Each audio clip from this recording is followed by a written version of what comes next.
Hello. Hello, hello. Jumping directly into this one without a little pre-stream segment. At least for now. Nobody will be here yet because I've just started immediately, but... Hello. It's time for more of this.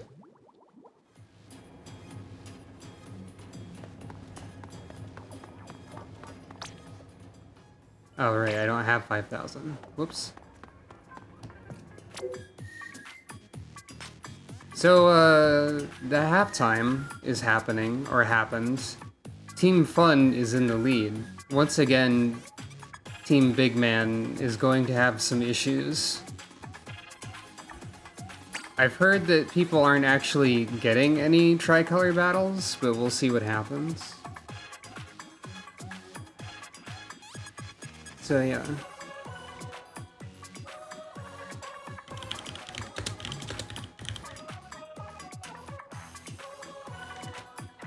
Just a minute.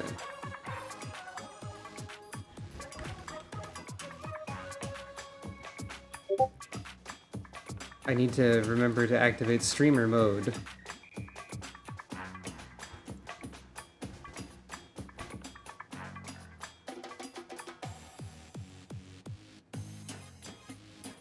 I forgot about that. Anyway, let's try to join a tricolor. I am going to start with the Bloblobber because I think it would be the funniest weapon to use against the defending team on the map that we are given. Of course, that is kind of assuming that I will be able to get a tricolor match. And even if I don't, the Bloblobber is a fine weapon, at least for me, in normal one. We'll see what happens.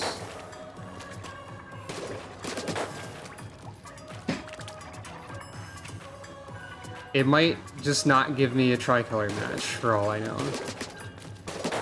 But I will try for at least a while.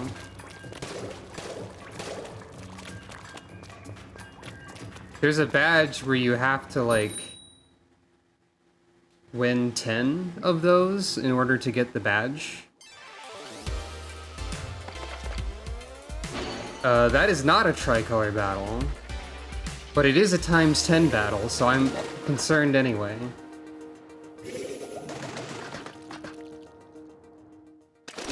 Alright.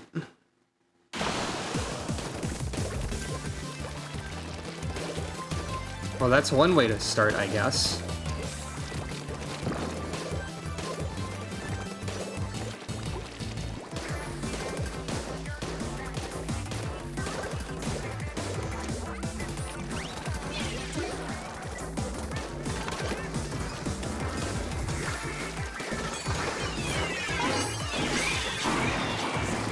Whoops, I fell down.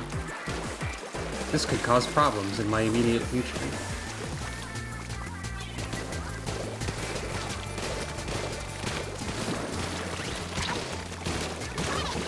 Or maybe not. Or maybe yes.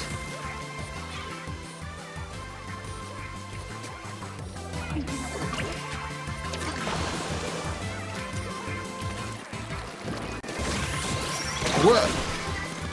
They just appeared out of nowhere. Like, they weren't there a frame ago. That was, like, visible. I'm gonna save a video of that one. That's probably lag, but it's still bizarre in a notable way. Just like, surprise, there is now a shark here. I mean, I suppose they could just literally be sharking and waiting. Sharking being an actual term that is used. And it's also what Zelda Gamer just did. But I think it'd be very funny if they were sharking with a shark.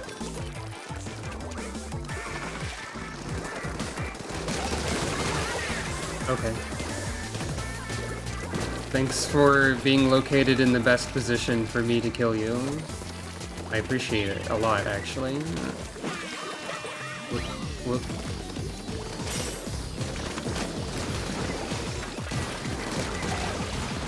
Okay.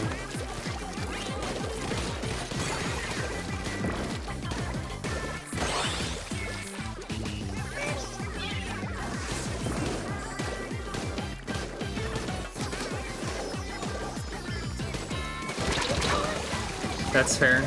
I probably deserved that. I am not going to super jump in.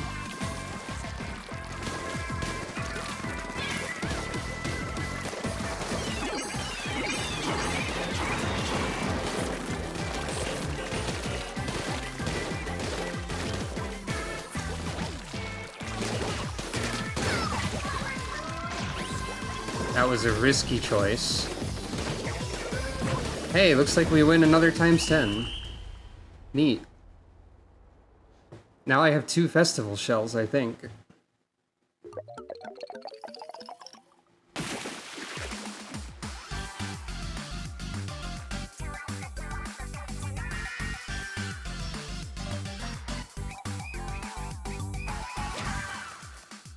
A little worrying, maybe, but otherwise fine. Now, if I hit continue, will I be still queued up for tricolor, or am I just going to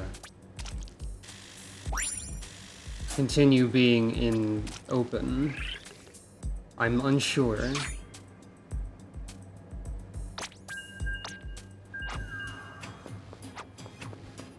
Seems like maybe just tricolor, because it kicked everybody else out.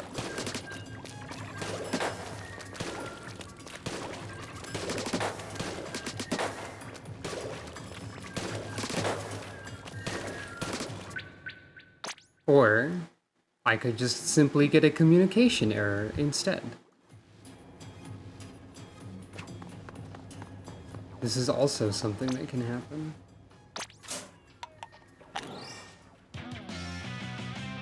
Hammerhead Bridge Object of Affection. Okay. Why not, I guess.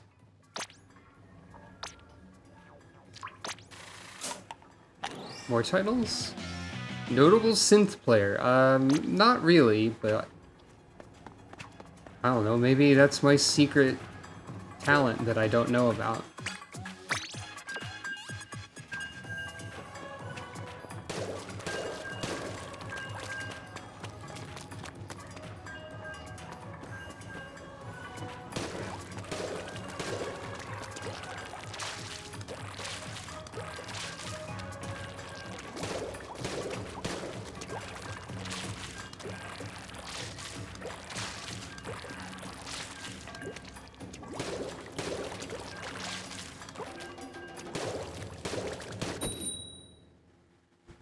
I'd like to at least see one tricolor, if I can.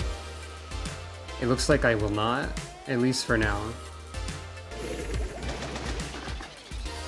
Hey, I think one of the people on my team was called Fun Island Dweller. This must be their strategy for deceiving Team Fun into thinking they have another ally.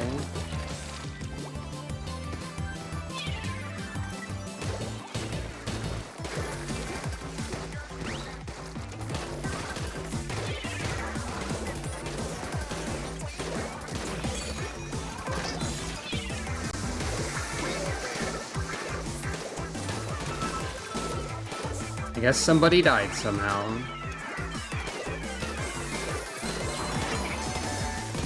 Anyway, should probably take that.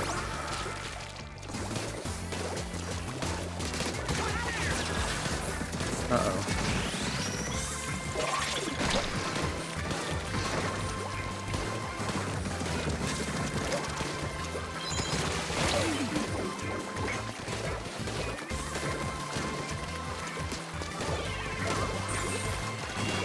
Yep.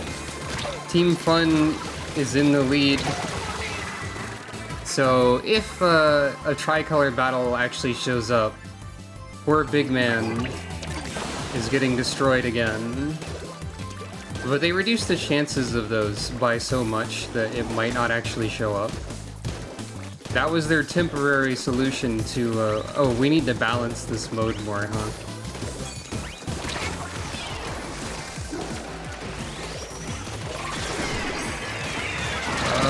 Okay.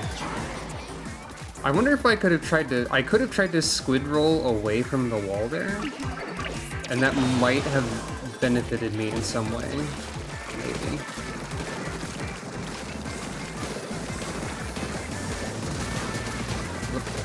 I accidentally fell down.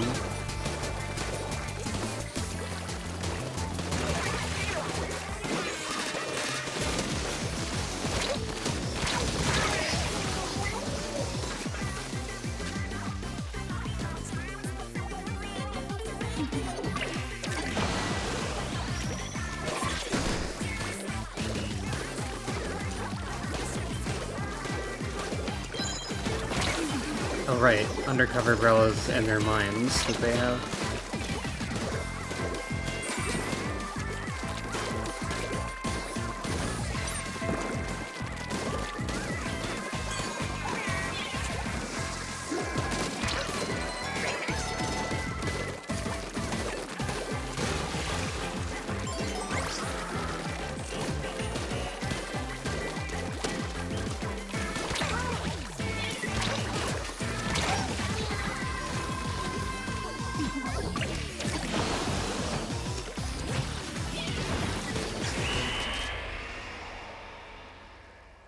Hey, a last-second ink strike. That's a callback to Splatoon 1, basically. Any Splatoon 1 players remember when that was a thing you could do, is just use your ink strike at the very last second of the match? And you could just target an ink strike anywhere in that game with the touchpad. It was very rude as an action, but also funny.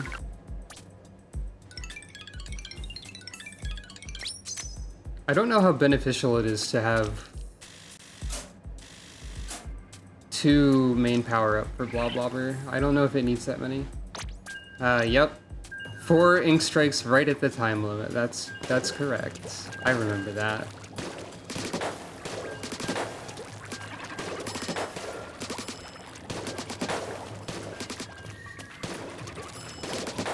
I don't remember,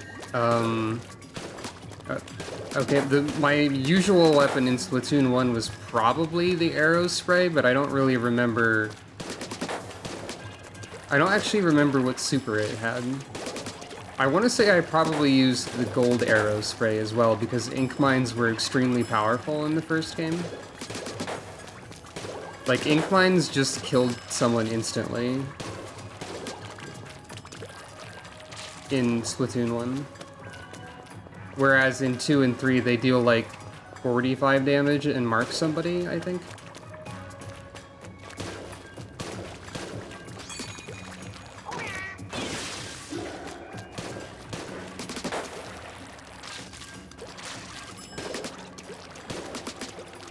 I am curious, speaking of the gold arrow spray, about what sort of variant weapon kits will exist in this one. I think we know that the gold arrow spray has Booyah Bomb from trailers and stuff, and we might also know that it has mines again. I heard somebody say that, but I don't know their source. I wouldn't be surprised, because I think it's consistently had something like that. Actually, no, the gold arrow spray in 2 didn't have mines, did it?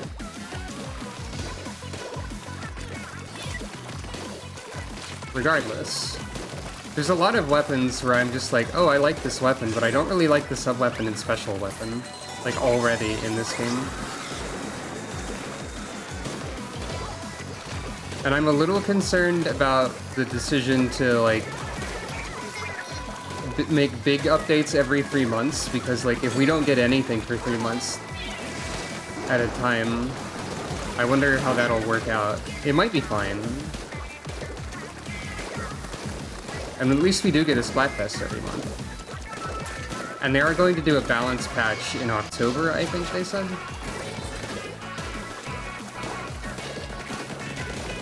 Much to consider.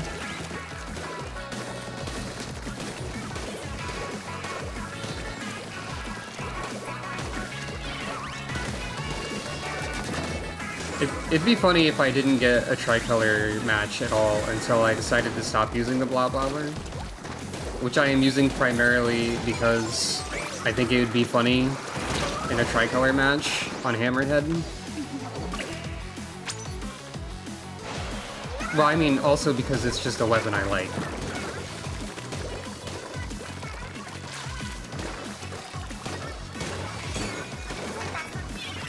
Even though it's allegedly one of the worst weapons in a professional context. Oh. Okay. Surprise, there is a chainsaw stamp.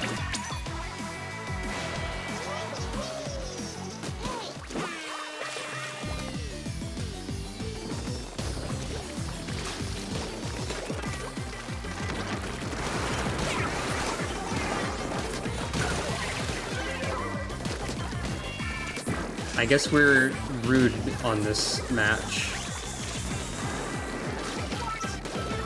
Oh, this is... I just realized this is gear versus gear right now because I'm green.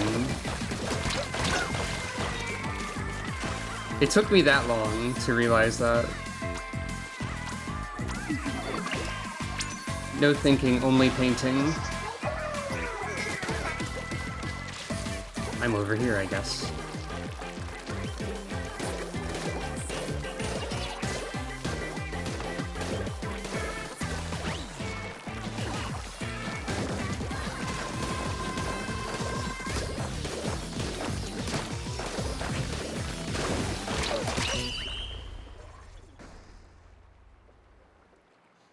That is true. The reflex is definitely doing that. It's definitely, like, the main weapon part of it is more difficult to use in a combat sense than the arrow spray, though. So I guess it has that sort of balancing factor in a way. Although if you can aim and you're good with it, it's pretty strong.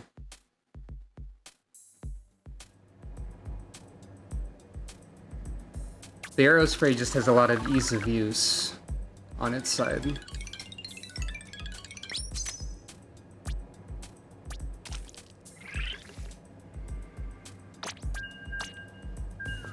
Oh, I was at the lowest ink score with the blah blobber.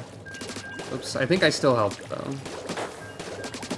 Blah blobber is not necessarily supposed to be the #1 ink score. It's a backline support and area control weapon, so it's fine. And even if I miss, people still have to move to avoid the bubbles, which gives my team the advantage. Hooray. At least theoretically. By the way, if you are wondering why I am Gear Ruler +1 when I ended the last stream just getting Gear Ruler, that's because I played some off-camera. I tried the Pro mode instead. Splatfest Pro is interesting because you can't have any pre-made teams in that, and it does try and do matchmaking in some way, like more than Splatfest Open, which is what we're ending up in mostly right now. Such as right here. Dark Soul. But yeah, Splatfest Pro may actually arguably be easier on average than Splatfest Open because you can't have a pre-made coordinated team fighting you. I mean, you can have people who are good, though, so, like, it's not a free win or anything. I feel like the name should be a little more indicative of what it actually is, probably. I hope more weapons that I like get the killer whale. Because I think it's an interesting special, but I don't particularly like any of the weapons that have the killer whale, personally. There's like the 52 gal, The tri-stringer.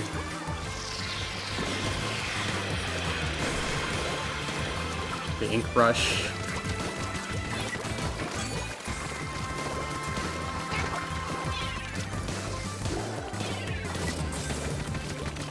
Speaking of,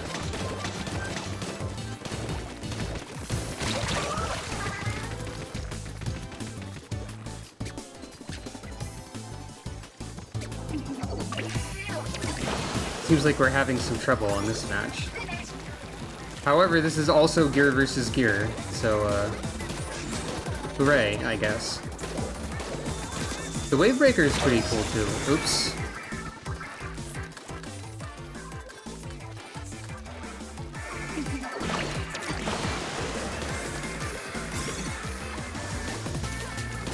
Yeah, the wave breaker is a big area where people have to, like, either change how they move or change what they're focused on.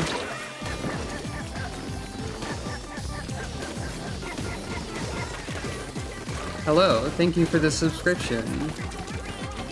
But yeah, the wave breaker is just a big area where people have to change how they move or what they're trying to do.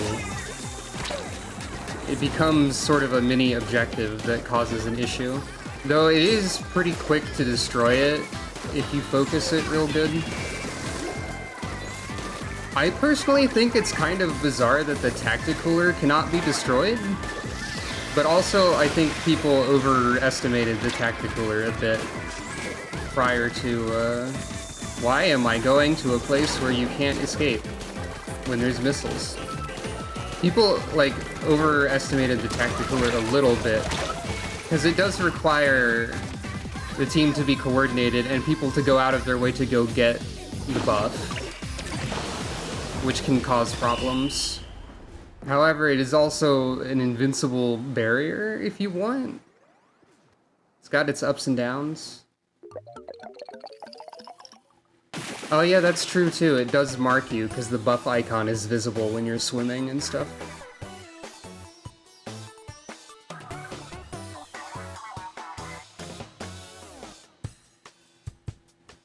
Yeah, that's true. It seemed busted at first, but it has a number of downsides. I think I'm going to try switching to a weapon I started trying today and see how that goes. Whoops. And that is the 96 gal.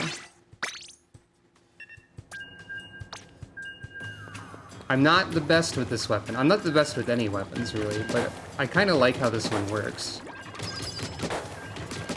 So it'd be cool to try it more.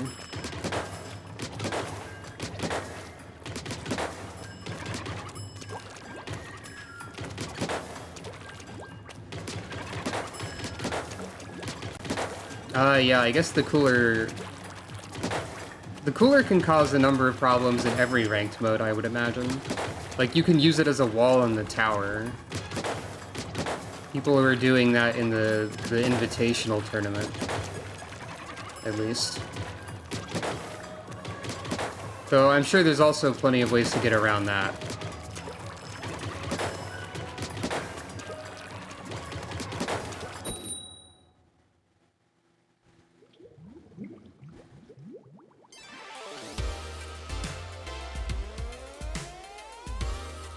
Okay, this is Gear versus Grub. This is an actual match.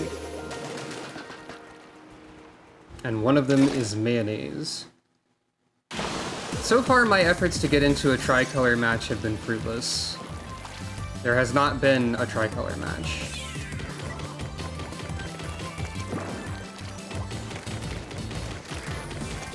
So the 96 gal is interesting, because I don't think it's actually long range enough to be considered like an anchor weapon. But it's like a weird, like almost anchor long-range support. So I kind of like it. Also, it does a lot of damage, so, you know, that's helpful. You can just absorb 10th missiles with that, huh? Alright, cool. That's fun.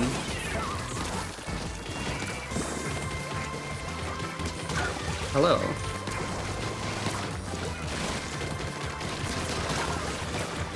I heard 2 hit noises, but I guess I probably didn't get that kill, which is why I didn't. Yeah.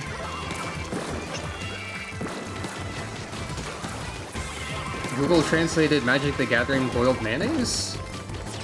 Sounds like something Pearl would enjoy.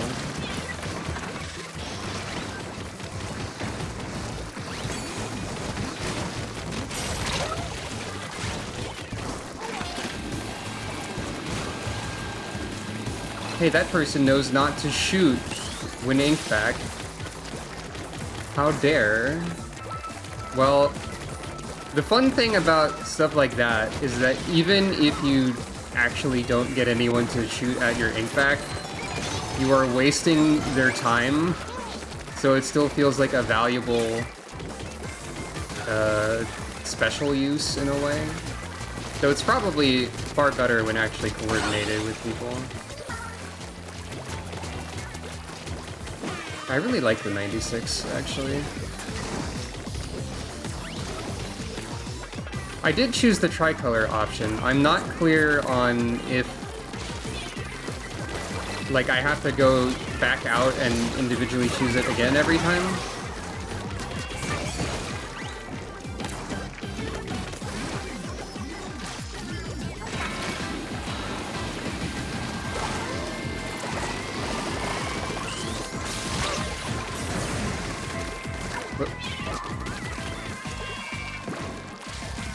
I'm gonna stop being overextended a little bit. Ugh.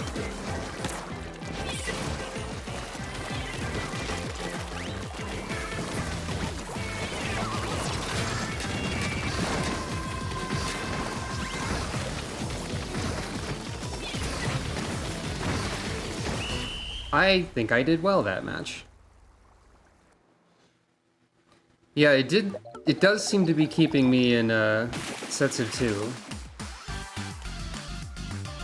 Overall splatter, popular target, super jump spot. I did my job. I think I am playing the 96 like an anchor, and I don't know if that's correct, but it seems to work. I still don't know what overall splatter does or means also, because it doesn't match with like kill counts or anything.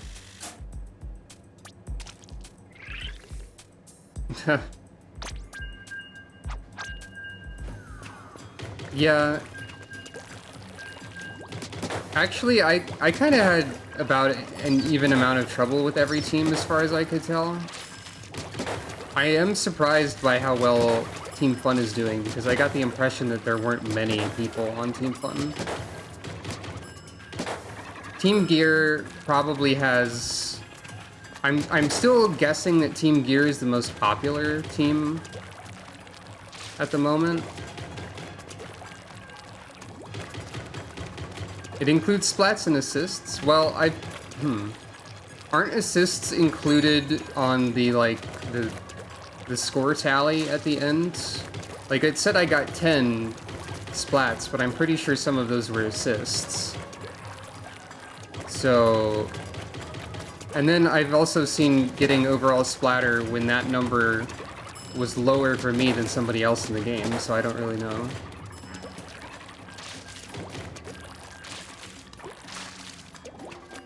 But yeah, I think Team Gear is probably the most popular team,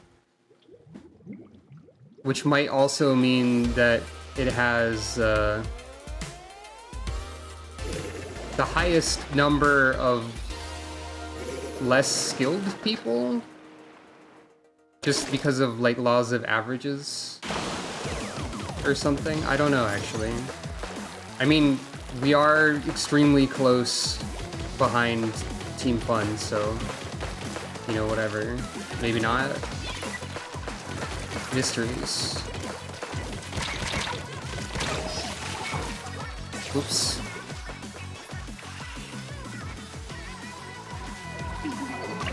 Maybe the Octo Brush is something I should try sometime, but I don't like Zipcaster either. Yeah, Team Fun did get the most shells. I don't actually know how that factors in, because I forgot to read the Splatfest rules.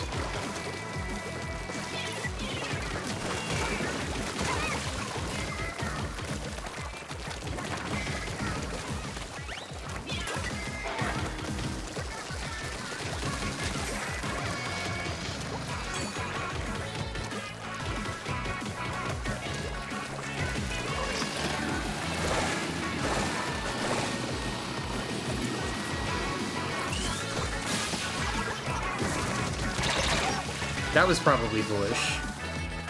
I probably should have looked elsewhere to use that.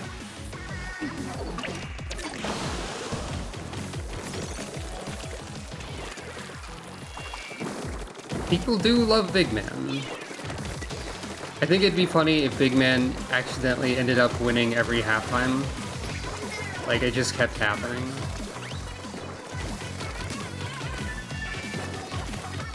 Dang. If only I had gotten that. Whoop. Whoop. You've got a brush and an octo brush, I see. So, I guess one thing about the 96 Gal, and also me, is that it doesn't have the greatest accuracy. Somebody got a good ultra stamp over there. Just whacked the octo brush in the skull. So that's good.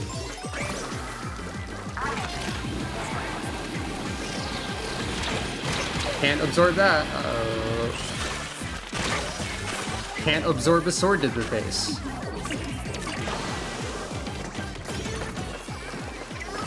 Yeah, I like the 96, but I don't think I'm like that great at it most of the time.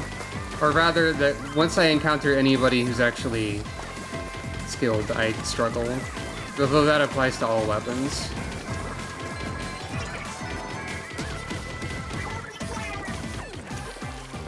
I am doing my best, and that's what matters. I would like to improve, but I don't really know how to do that. Well, at least I got somebody.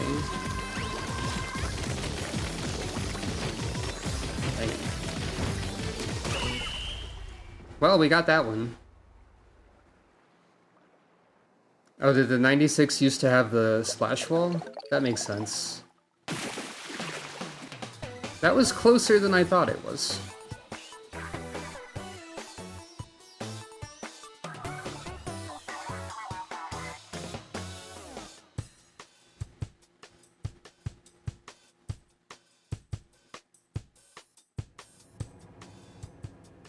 Ah, gotcha.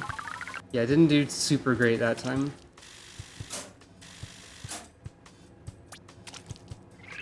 Oh yeah, the other thing about the pro Splatfest queue is that, if you lose, you get no clout at all, which is a little demoralizing. Time to reset the audio desync that only happens on my end. Don't worry, this is normal. This is just something I have to periodically do if you aren't familiar. At least when I'm recording from a console, or streaming. Oh, more titles? Comfy, cozy, brand loyalist. Alright, sure. I keep getting titles, and I do appreciate that.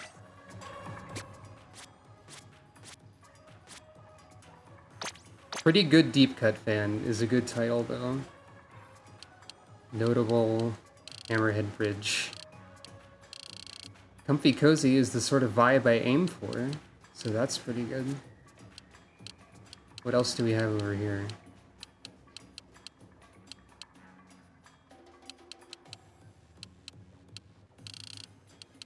I forgot I had the word tofu already. Like, I was aware that tofu was a word that you could have. What do you got for me, Harmony?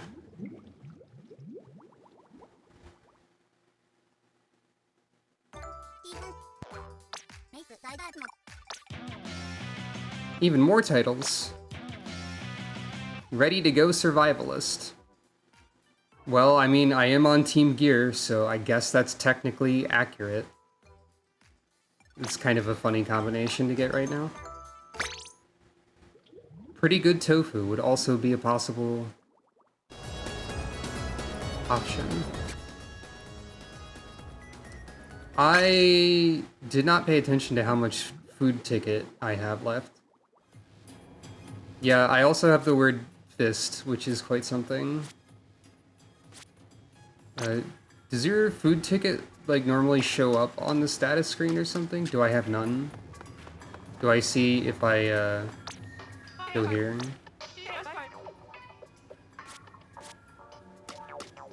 I don't. But I might as well,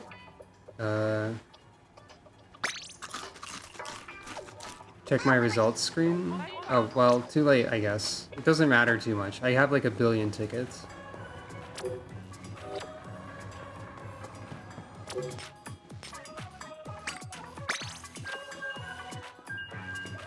If I do end up in a tricolor with the 96, I think it's probably pretty good at that, too.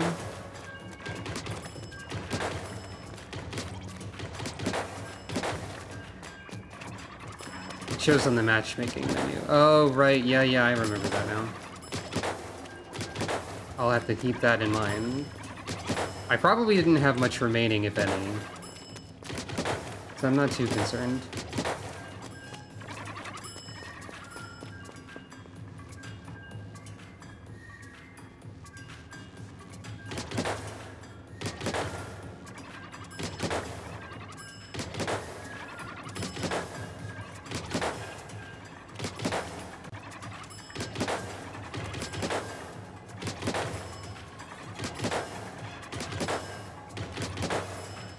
I wonder, like, how much my aim can actually improve if I practice it.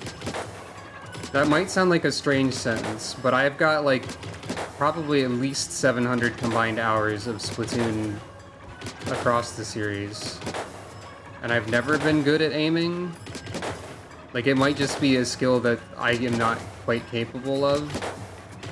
So I might need to look into more weapons that I can compensate for my lack of aiming ability with.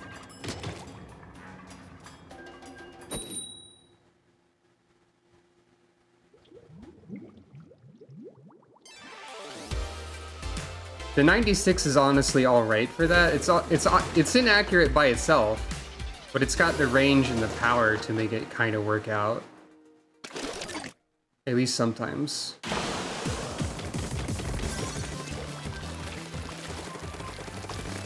I don't think I'd be good with stuff like rollers either. Brushes, I'm not really able to mash the button either. At least not for very long without having pain. So there's also, of course, like just the arrow spray and the sploosh-o-matic and so on.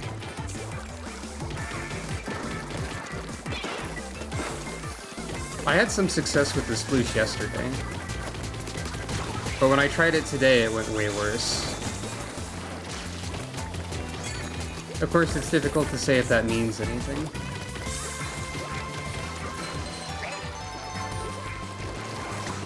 Hey, you kind of put that tacticooler in a place that's impossible to reach, my ally. Okay, not impossible, but like more difficult than you intended.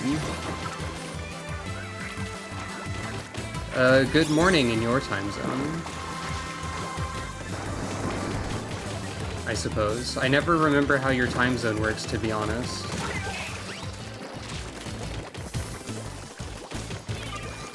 It's too many hours away from my time zone for me to remember it.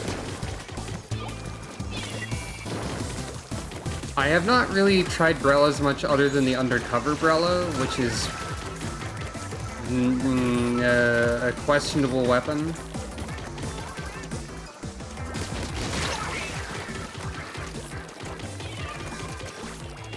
Brellas have a issue of having to press the button repeatedly when I'd much prefer to hold it down.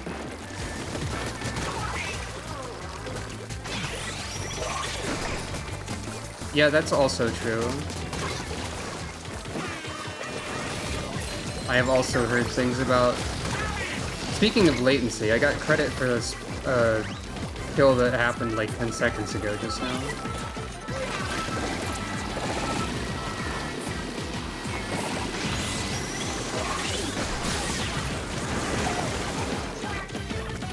That works for me.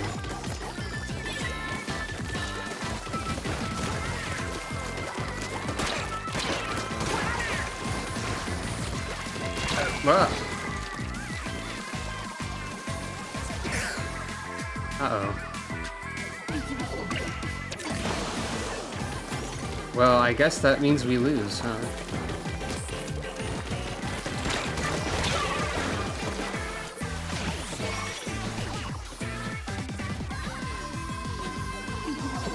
I think also with Brellas, I wouldn't really know how to make effective use of the shields at all. That would be something that you have to practice and like understand more about, of course, but yeah, I think I've heard that the shields are quite buggy as well as being affected by the latency. Like, I've seen clips of the Tentabrella shield hitting something and then ascending straight up into the sky. Well, I tried my best, so. I don't know if they've already fixed some of the Brella bugs. That might have been a clip from before the first patch that they did.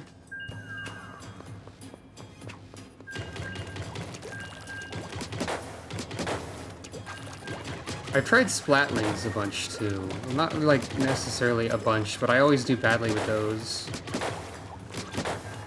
I haven't tried the ballpoint because I don't have it purchasable yet. But like, from what I've tried in training rooms, it just feels really awkward immediately.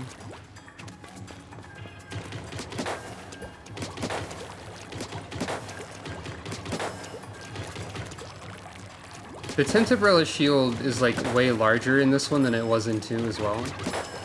I mean, it's purchasable, but for 3 licenses, which I don't have. It's not at the level where it's cheap yet.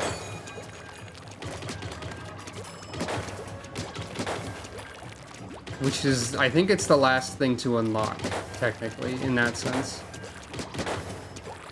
To level 30, and I'm like 27? 26?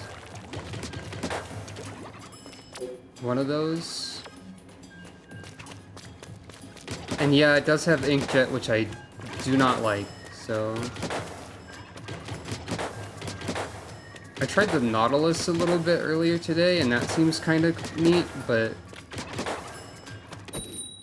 also I did not do well with it. And I struggled to keep in mind all of the things that it could do with its charging while trying to play.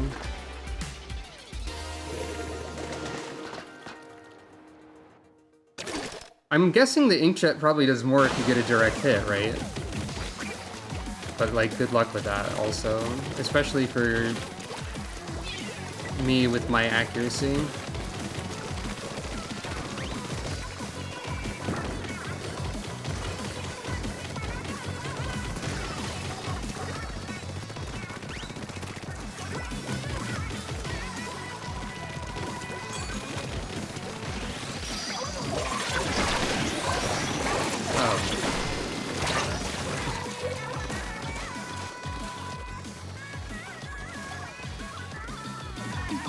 The ink vac is also kind of difficult to use, I think.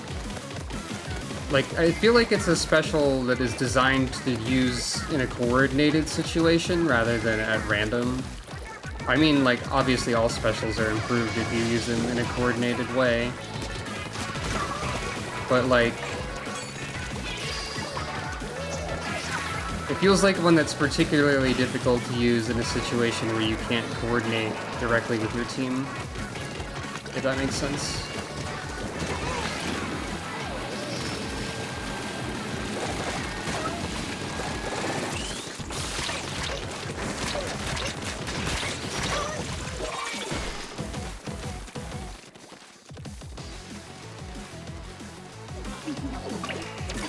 I think a big part of using the inkjet in Splatoon 2 was that you could layer ink armor on top of it and make it less easy to destroy someone using the inkjet. It's a good thing that ink armor is gone, probably, don't get me wrong. I'm just saying that was a big part of what people did with it in 2, from my understanding.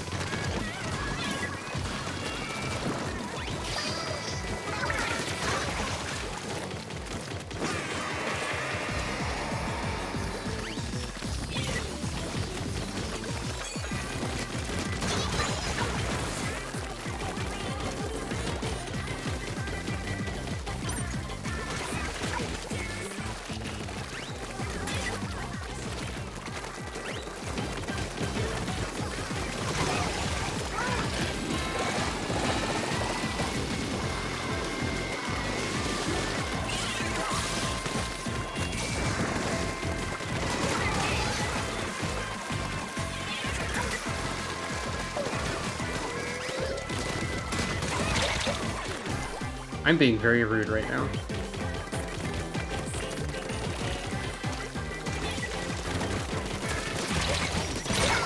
Also, it took me until, like, right before or shortly after Splatoon 3 to realize that inkjet was a joke because of inkjet printers. I did not put that pun together in my brain. I think perhaps my rudeness could have been better used elsewhere to aid my team more.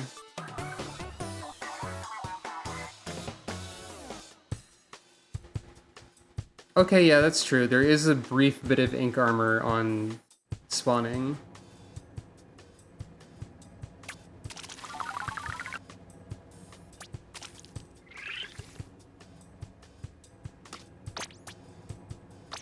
Okay, it's difficult to be sure. Like, I got 3 medals and a decent score, but... And I was causing problems for the enemy team, which would help my team, but I'm not entirely certain if I could have best used my time elsewhere. Just trying to think about how to, like, improve and stuff. It's a good pun.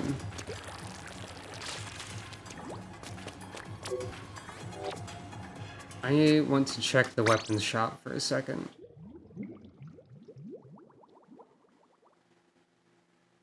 I don't think I have any licenses, and I didn't level up again.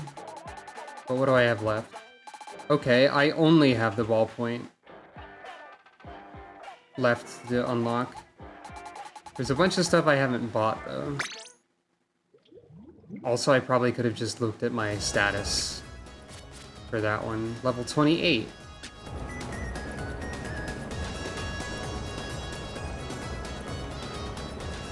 This Splatfest post here, I can understand it.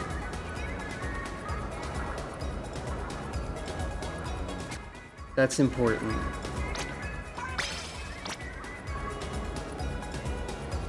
That person gets a yeah.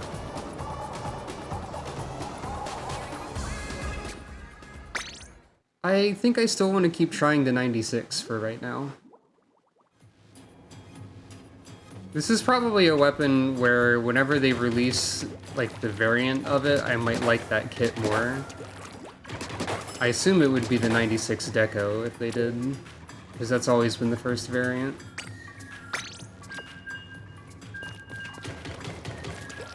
I think it'd be neat, by the way, if, like, some of the third variants were sort of like chaos weapons or something. Maybe sponsored by the new brand Embers, which is chaos-oriented. Because we had the Tony Kinsa collection in 2. So it'd be cool to get another, like, collection of designer weapons in that sense, I guess. And chaos weapons is a good excuse to give them wacky kits.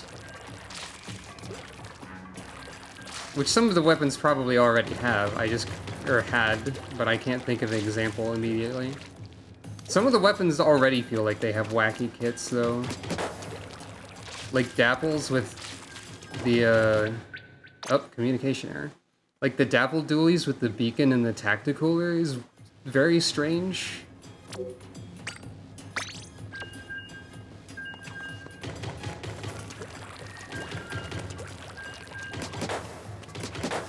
I think some people make it work, but it certainly seems odd at first glance, because the Dapple dualies are not a weapon that, like, paints a ton. They're a very short-ranged, dodgy, like, skirmishy kind of weapon. But they never like to give them a good kit, apparently, from what I understand.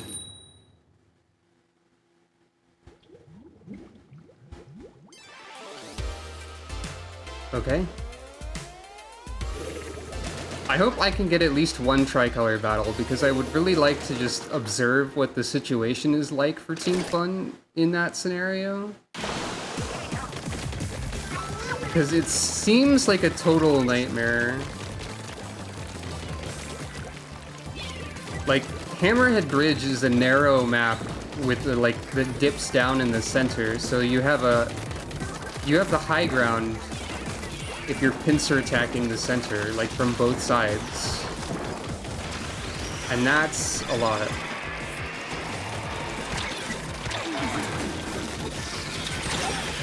There was a wave breaker. And also Glugatulies, apparently. Yeah, that makes sense. Though I guess in a way, I think the backline weapons are probably supposed to like basically be a super jump spot.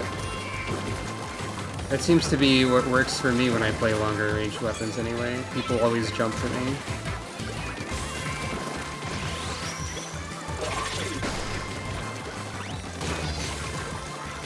But like something that can zoom around and infiltrate, like the Ink Rush, definitely makes sense for the beacons. I guess the Dapples are sort of like a zooming around type of weapon, but not really. Who else has beacons right now? Tentabrella, I think? Which, I mean, I guess there's some reasoning there. Because you can establish a defensive point.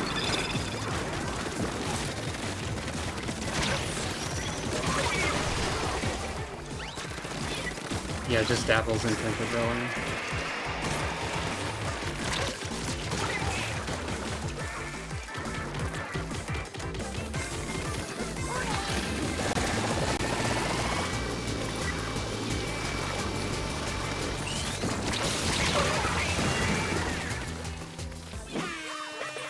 Rude vacuum action.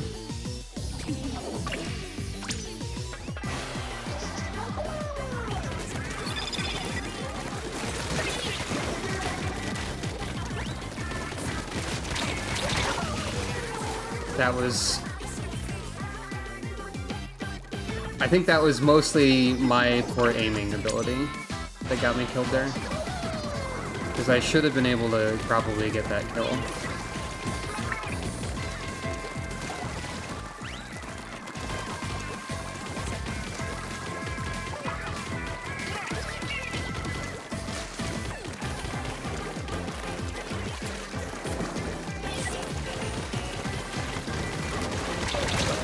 Oh. That time I just did not process that there was somebody behind me. I noticed myself getting hit, but like not quickly enough to like understand that I got hit. I heard the noise. That looks like us? Yeah. Good job, team. Ooh, 3 silvers, that's not great. It's funny how silver medals have already become something that just feels like a consolation prize. Rather than like actual medals that are worth anything.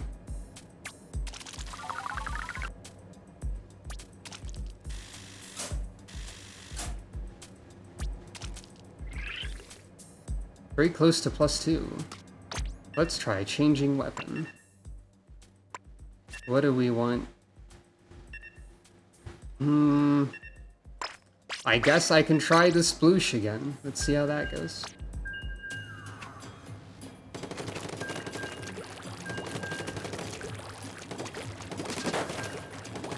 Theoretically, the sploosh-o-matic should be a good match for someone who has difficulty with aiming.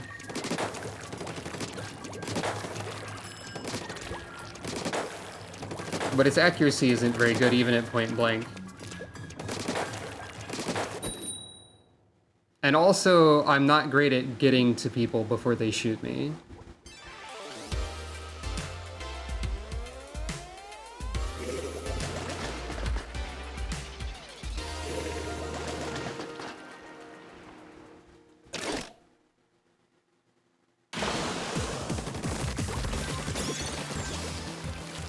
I'm not so sure about the ink counts never seeming right, but also I have like a...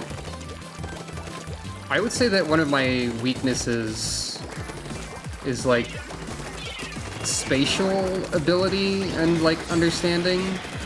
So I think I'm just like naturally... I would not be great at understanding how much of a how much of the map is one color versus the other.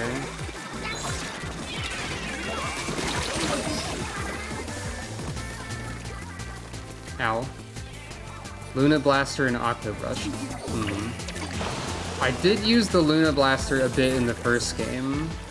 I don't know if the Luna Blaster would be very helpful in Turf War.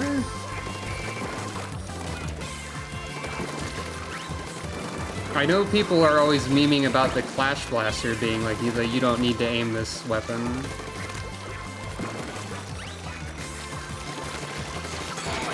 Hey, stop it. But whenever I try the Clash Blaster, I do absolutely miserably. It's also not a weapon that anyone thinks is actually good at a high level.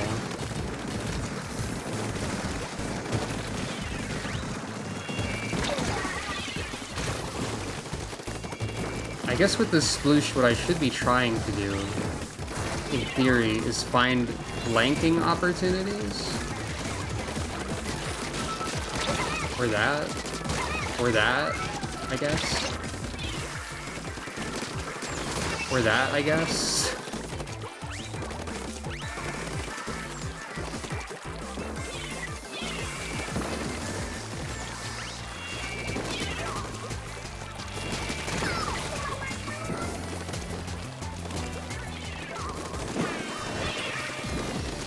I think people also think the sploosh is one of the worst weapons, if I remember correctly, actually. People have a lot of strong opinions about...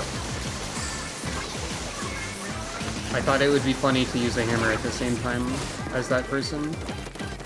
That's the only reason I did it. I'm surprised I lived. They have a dynamo? Shows how much attention I'm paying to the UI, I guess.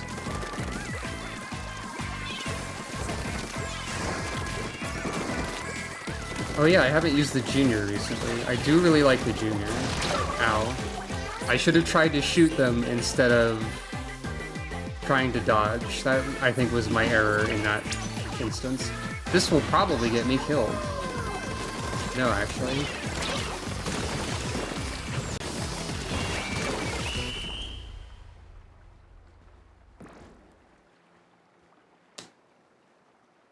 I've done fairly well with the Junior in this game so far. I think people do like the Junior, at least. I just haven't tried it in the Splatfest yet, now that I'm thinking about it.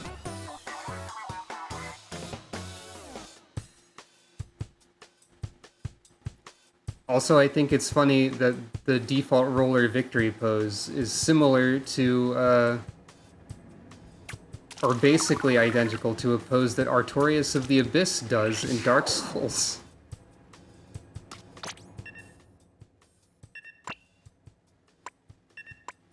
Okay, so... let's try Junior.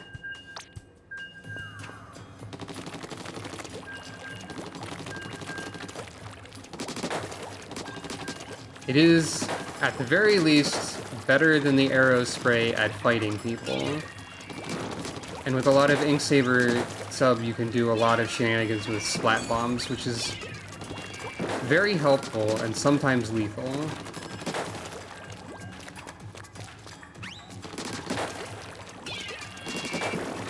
And the bubbler, I've actually used the bubbler a lot as like an aggressive, annoying, I am now a wall that you cannot pass easily.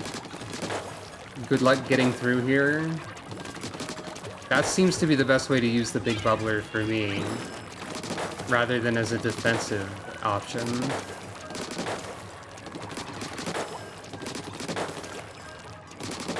The arrow spray, depending on how competent... That sounds mean. Depending on how accurate and able to deal with you the opponents are, you can like zoom in and out of their base with the fizzy bombs and like swim speed and so on. Yeah, that's true. The Junior doesn't have the best range for taking advantage of the big bubbler, but it does work because it forces people to try and approach the bubble or go inside of it to shoot you. And people often like to do this. So they usually sort of run into the bullets, or some people do. Naturally, like, some people would be less inclined to do this. Also, you can throw splat bombs outside of it. So it's sort of like an area control tool.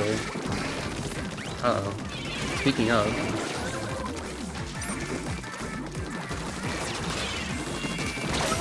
Now we have problems. Oh no, player. Is this literally a level 1 person, or is it a person disguised as such?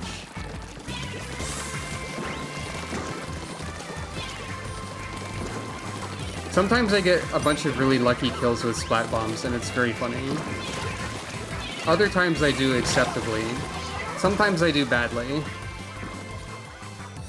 Basically, I've just said that I could do okay, bad, or good, and that kind of covers everything, so it doesn't actually mean anything to say it.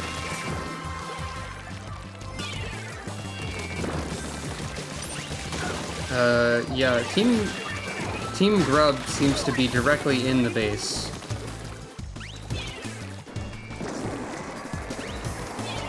Which could be an issue. Oh, I got someone.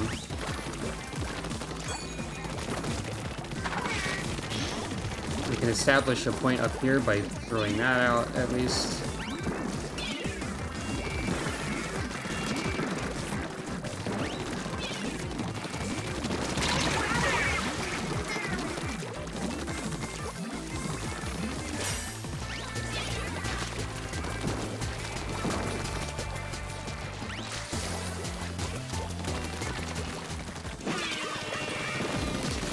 Oh, hello. The very first therapist. Uh-oh. There's a crab here.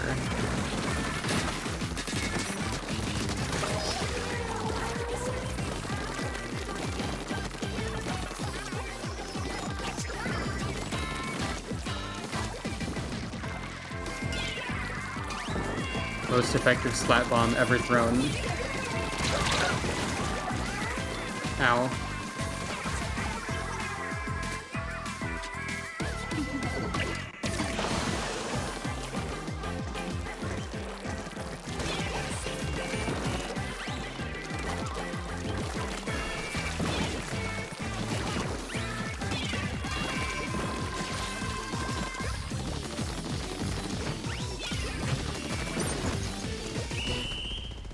Probably should have kept shooting there instead of throwing a bomb, but you know. That looks like a mess. I think we lose. No, we win. See, I'm not good at distinguishing that. Popular target, I guess. Hooray. Yeah, not great medals there, but you know. Ah, well.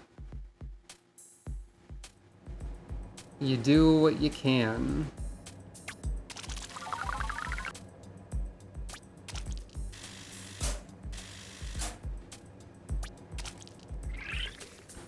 Popular target is the most people, from what I understand, because I think I've actually read an explanation of this one. Popular target is like people are engaged in combat with you most often out of anybody. Or perhaps anyone on your team. I'm not entirely sure about that part. And I'm not sure how it calculates, like, being engaged in combat with somebody. But it's basically like you're being shot at the most, or fought the most, but not necessarily taking the most damage. So it's sort of a you are being focused the most by the enemy and being the most annoying, and so on. So if you have like most popular target and 0 deaths, that means they were trying desperately to kill you the entire time and never could, which is pretty good. Like you were a priority or a good distraction, is I suppose what it means.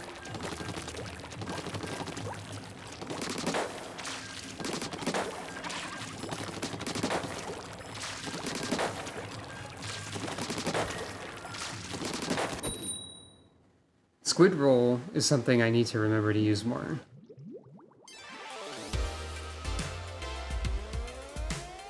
Gear versus gear. That person has the Jet Squelcher. I tried to use the Jet Squelcher and I did absolutely terribly for a bunch of games in a row. But also, I got carried by my team every time, so I felt really bad about it. One or more players disconnected shortly after the battle began. Yeah, sometimes you can... Oh, is that a different player? I have no idea. We'll never know. I mean, I could have known if I'd noticed them and seen if their customization options were different, but, like... We'll never know. I guess I could have just checked there, too.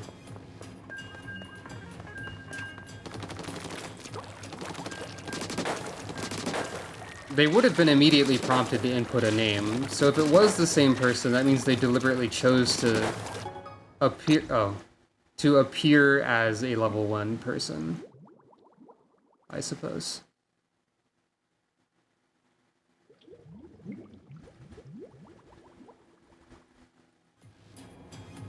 Well,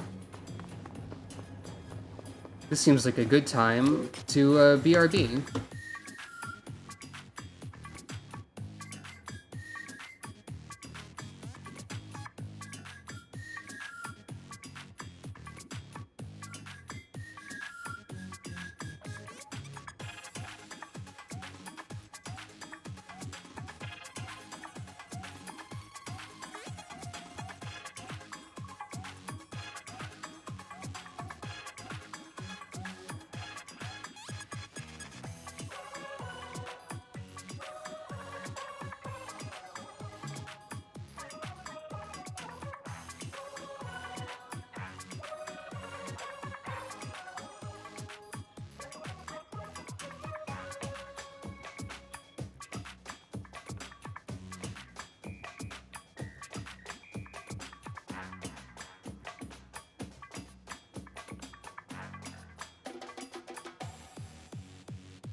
Hello, I am back. Allow me to briefly reset the audio on my end. And here's a thought that I had. Also, I have just noticed only now the gear power meter on the Pro. Here's a thought I had. I thought I should try the InZap more, and then I thought, but if I actually get into a tricolor battle, there will only be 2 people on my team, making the tacticolor inherently half as valuable. And that's just an interesting thought that I had. Like, probably not necessarily half as valuable, but like definitely less valuable than it being able to buff 4 people.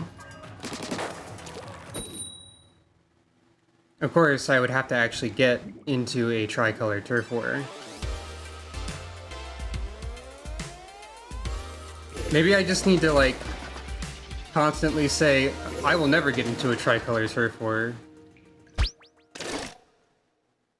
And then when it happens, I can, you know, make a funny meme reaction. I don't know.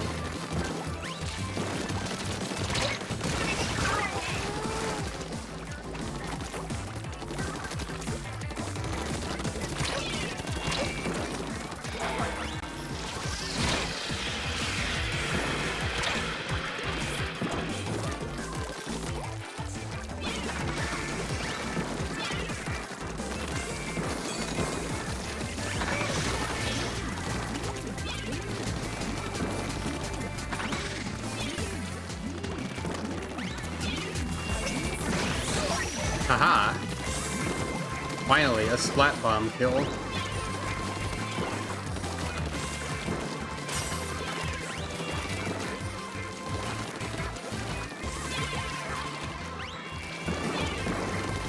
Nobody expects the random bomb spam.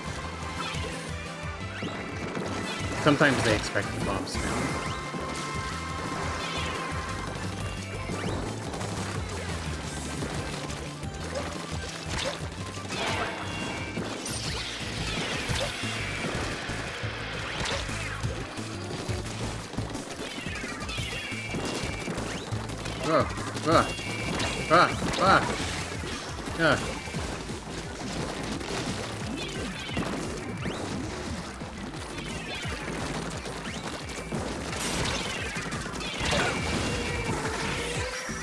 That guy chaotic. Explosive cat, smiley face. Uh-oh. Oh wait, no, that's us wiping them out. That's good. I got confused because it was in purple. Which can, if it's purple border on white text, it's good for me. If it's the other one, it's bad for me. Hello. Welcome to stream.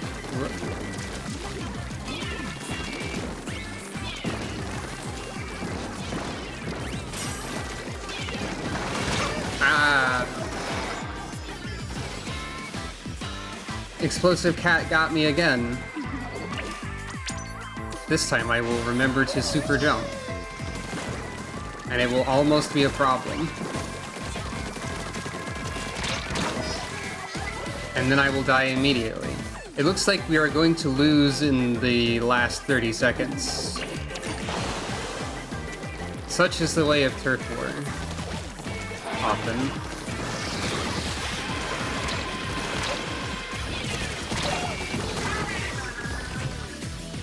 Yep. Pretty sure we lost, even though we were winning most of the game. Such is the way of things. Just kidding, we won actually. I can't tell percentages for beans.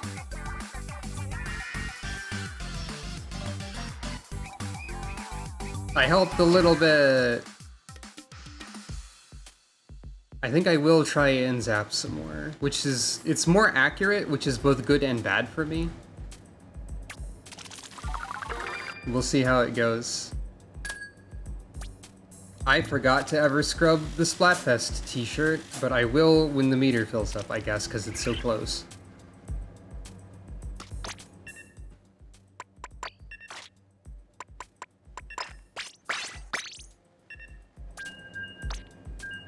Yeah, I was at the bottom of the list as a junior.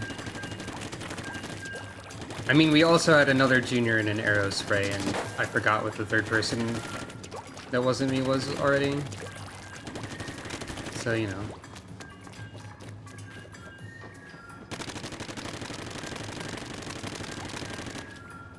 Jed does not care. It'd be funny if I got a tricolor right now.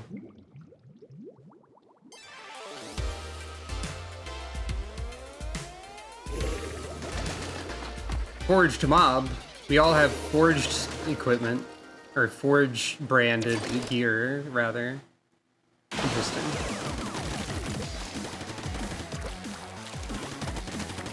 By the way, this song is still like one of the best ones in the game, easily, probably. Though there's a bunch of songs that I haven't gotten to hear enough of, honestly. Whoop, they've got a sniper.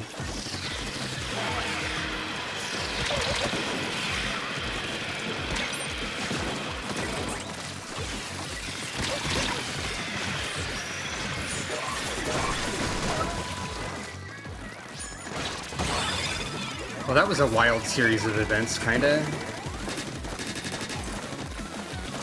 Oh yeah, I should deploy this.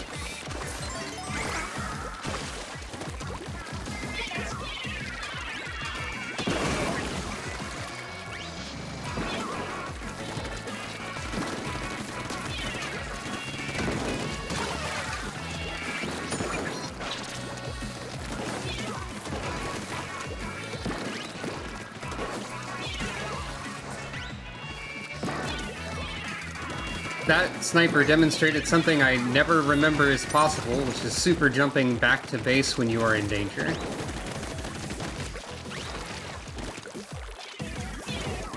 I guess it's being super rude at the Art Academy time.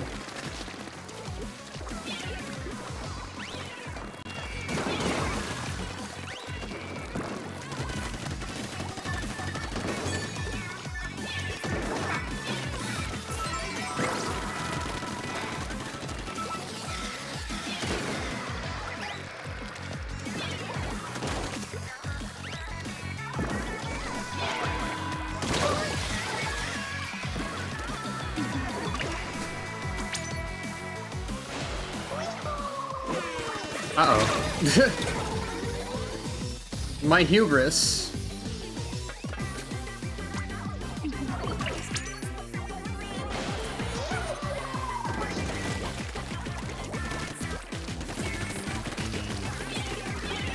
Alright, team, let's not get too overconfident here.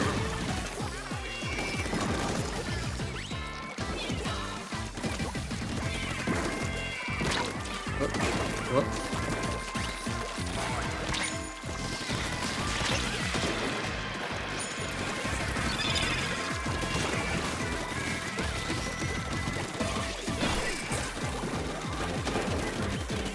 Very nice splash walls, honestly, there.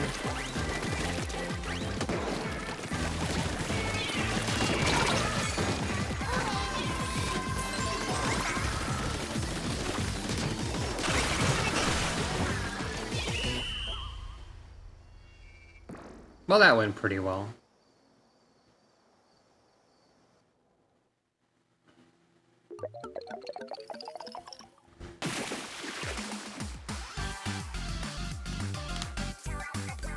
I guess I'll take assister. Why not? As in person who did assists, not a familial relation.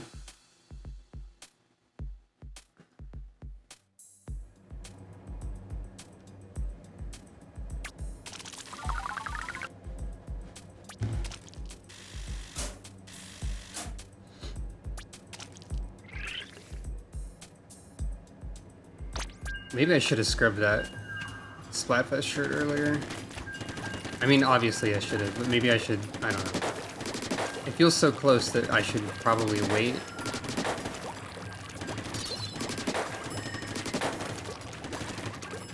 I should be in tricolor, I'm pretty sure.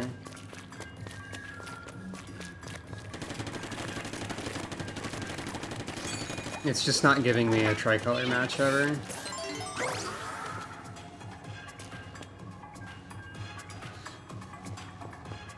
purple drink. Many people pondered what flavor each tactical color is. I guess this is purple flavor. That's just what it is. Probably a grape soda.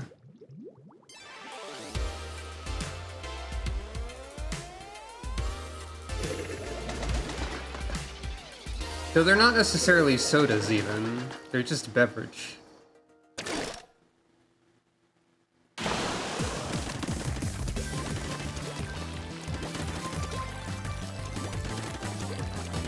Maybe it's vitamin water, who knows?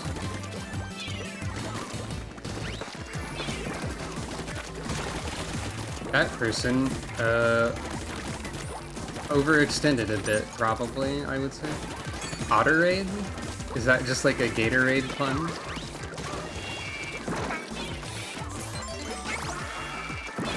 Because that's a pretty good Gatorade pun, I would think. Though Otter's, Octi, that's also pretty good.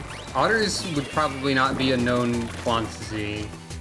One or more players disconnected shortly after the battle began. Otters probably are not something people know much about, unless, like, they have historical records or whatever. I deployed one tacticooler. Could just be grape juice, that's also true. Even though it's really close, I'm just gonna scrub the t-shirt before I forget. Oh, do they? I mean, there's a manatee sweatshirt, and that's the only one I can immediately think of for marine mammal.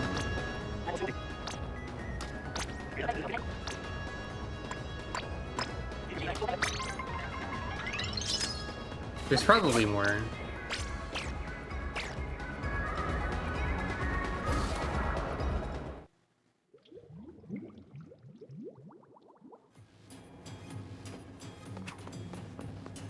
Okay, they do reference whales and dolphins occasionally. They have mentioned narwhals, but they made the localization joke mistake of mentioning a narwhal as like a living landlord. Which, that can't be possible.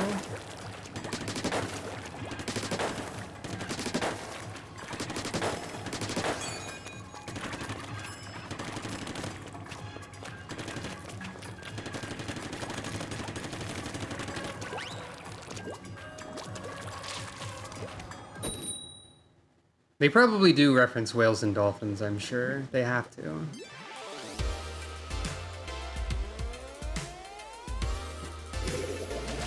Still no tricolor, and this is a gear versus gear. I think. Because we're not quite the right purple.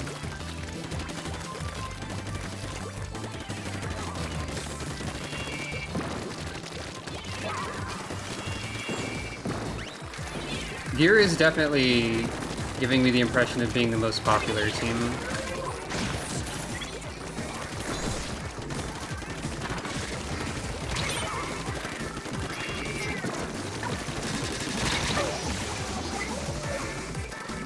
Well, that didn't go too well.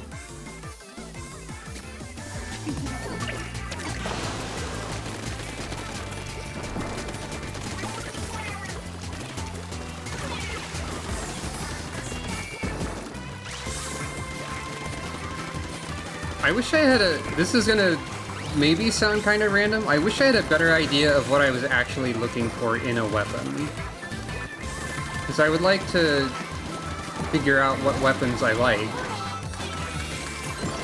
But I don't actually know what I want. If that makes any sense.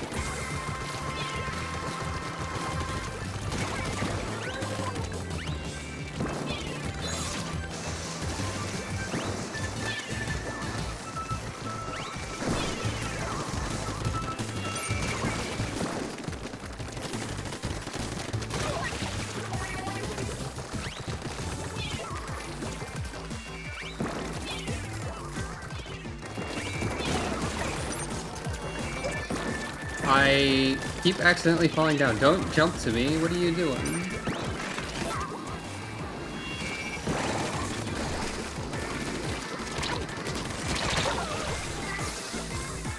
3 out of the, I think, is the inzap a 4 or 5 shot? No, I already forgot.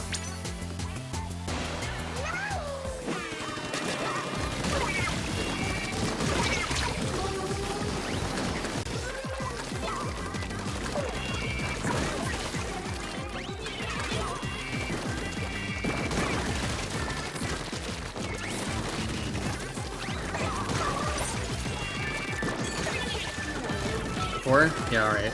Fair enough.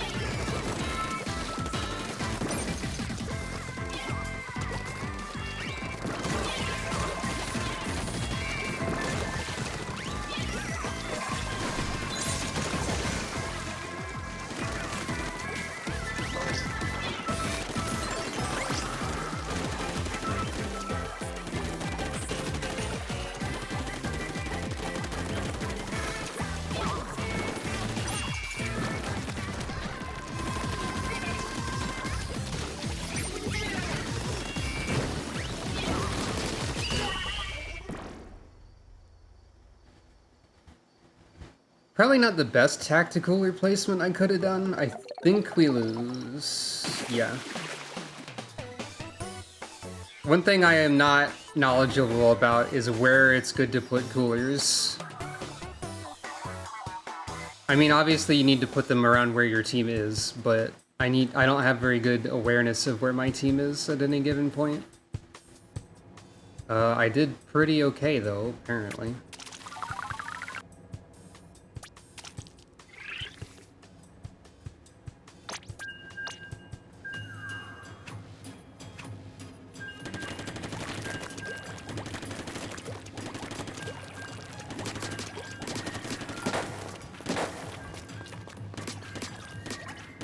Yeah, definitely 4.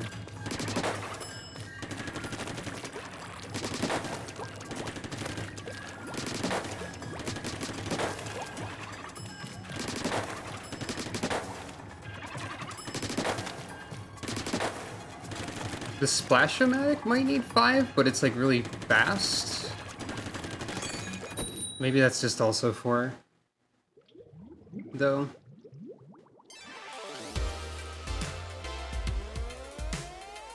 Deer versus Grub. It's also 4? Okay.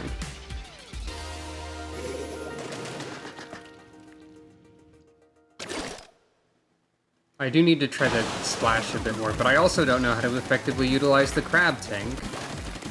So, you know, what are you gonna do, I guess?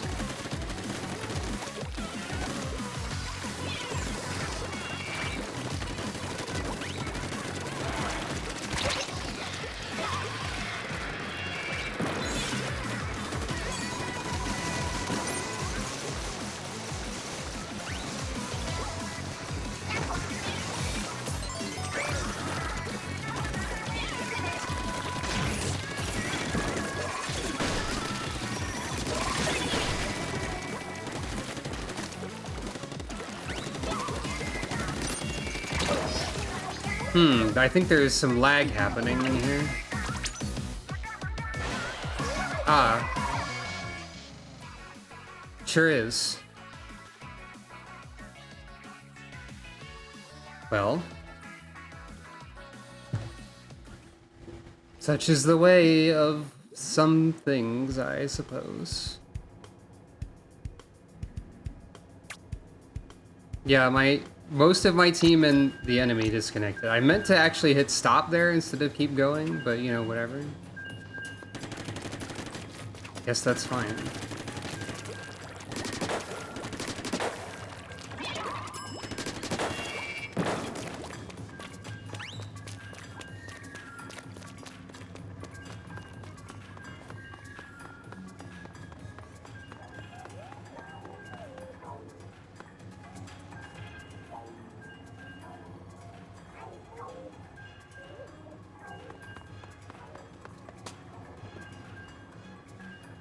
I still want to know what this text says, but this font, as far as I know, does not match any known Splatoon font, at least not the ones that have been deciphered. This could just also just be random characters that don't actually say anything. But who knows? Cool waveforms over there on your computer screen.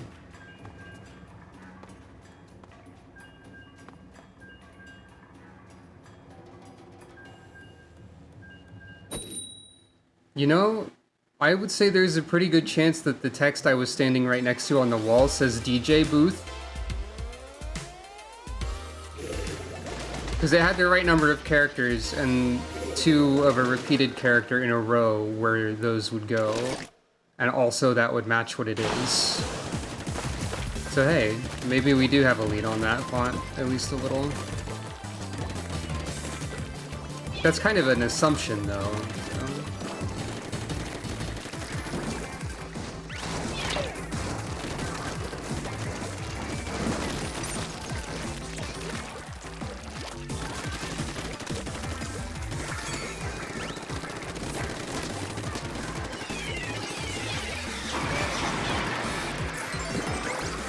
Probably a bit far back for a cooler.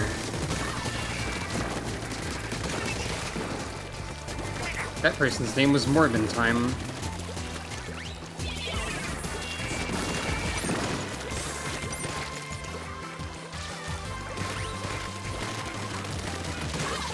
That was a...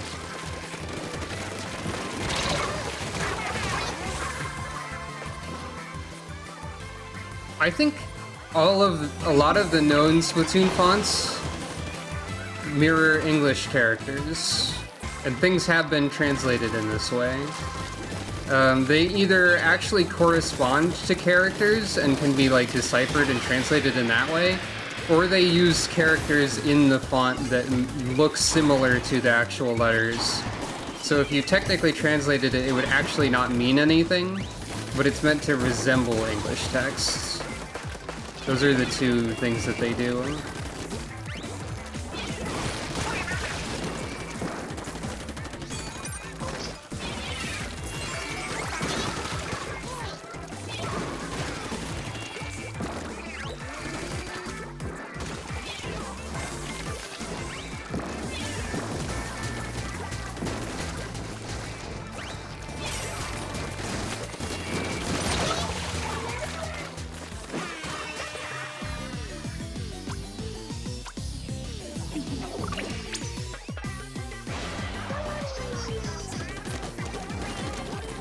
It looked like I just went through that like awning there.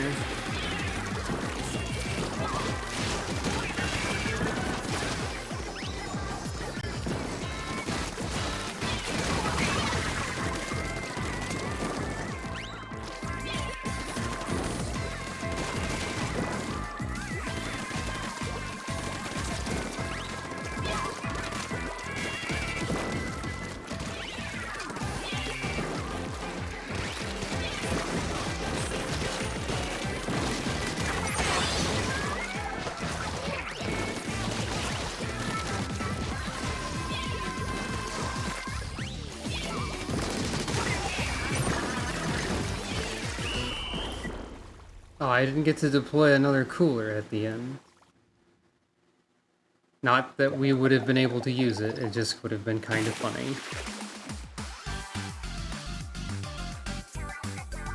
I helped.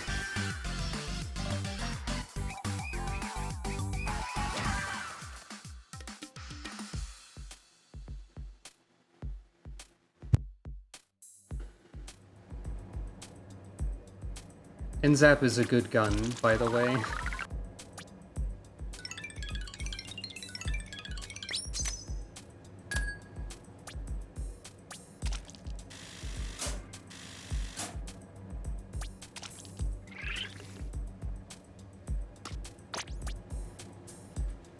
However, now that I've thought about it, I would also like to try the Splash-O-Matic a little bit.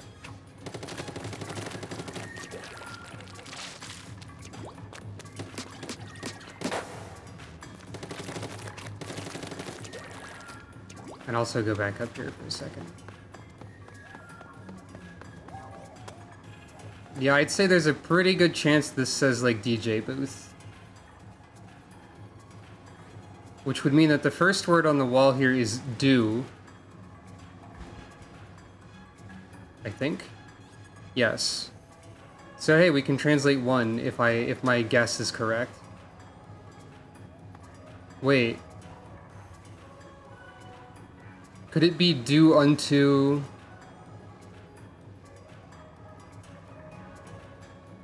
Except then we kind of run out of, because that looks like a U, and that's a 4-letter word that ends with O, and do unto others, etc. is a common phrase. But then we have another 4-letter word with no characters that we'd recognize from what we know. So we can't do that one through the context. There's another one. I mean, I also don't know if the character that looks like X and N together is 2 letters or 1 letter. If that's NT, then there's an NTO at the end of that level. Or level? Word. But I can't think of another word that ends in that way. So, who knows? I'm just making a lot of speculative... Actually, I think the XN looking character has to be 1 letter because there's a VR looking character that seems to be 1 letter. So I'm guessing do unto. That could also be... There could also be different... I don't know if there's an uppercase and lowercase. The TT is 1 letter. Yeah, that is true. It is connected, so that could also be the case. So a 4-letter word that would be similar to unto.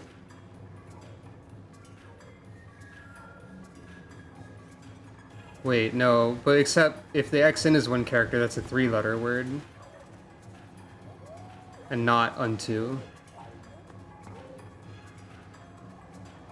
I don't think we have enough knowledge to solve this puzzle, really.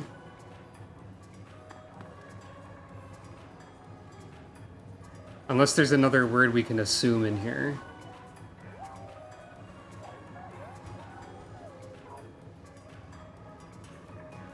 If we're assuming that that text over there says DJ booth, then this... One of the words on the last line is T and then a letter, and there's not many words that have that configuration. But that can't be an O. The little text is probably an attribution to someone who said a quote. Is there a word that I can't think of that's just 2 letters and starts with T that isn't 2? Because if there's not, then this might not be translatable. Or my assumption might be incorrect.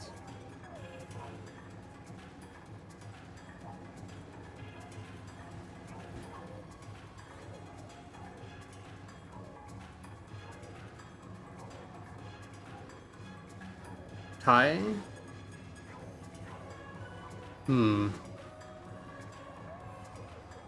I would guess not on that one, but I'm not sure.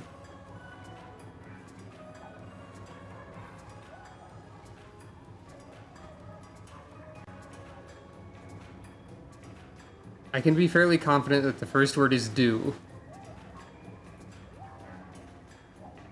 And from after that, I just don't know, really. Because I thought it was unto, but if the XN is 1 character, then it can't be. A word in the middle that... You're right. It does look like XN, but squished more. There could be upper and lower case. But it'd be difficult to know for sure. Actually, on this font, all the letters are the same size, but over here, some of them are larger. Except they have the same... So this might be in all caps, then. That is a different font entirely. This might be in all capital letters. Turf cards? You can't actually just buy turf cards, really. And I think that's also a different font. Yeah, that's one of the other fonts. I don't know if this font shows up elsewhere. Like, that was a different one. Oh, wait. It's right here. And also there. Hmm. Well, this has to be oriented in this direction. So we can tell one of the letters in this word. At least. Yeah, some of the font on the tables resembles Japanese more for sure. Is this... I think these are both red in this direction. Well, maybe not.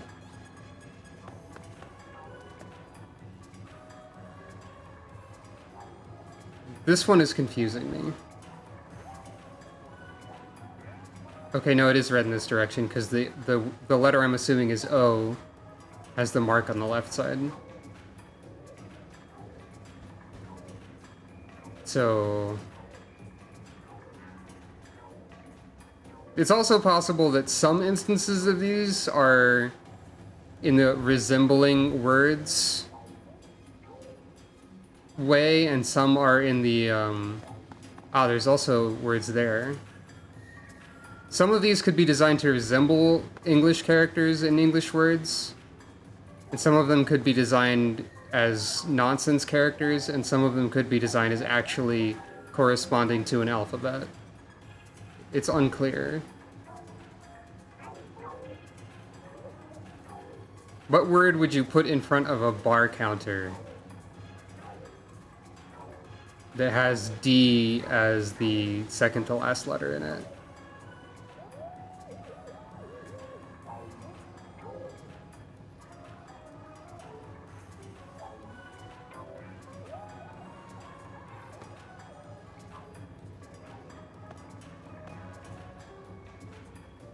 Squids? That would fit the number of characters if we're assuming things close together are 1. But that might be a weird thing to put in front of the bar when there's also octolings everywhere. There is font on these low-res textures, but it's one of the different ones. I kind of recognize it, actually. And what words would go here? I've been completely distracted by this, sorry. Also mantas. I suppose that's true. Well, no, mantas doesn't have a D in it. Mantas are here is what you mean. Okay, yeah. Took me a second.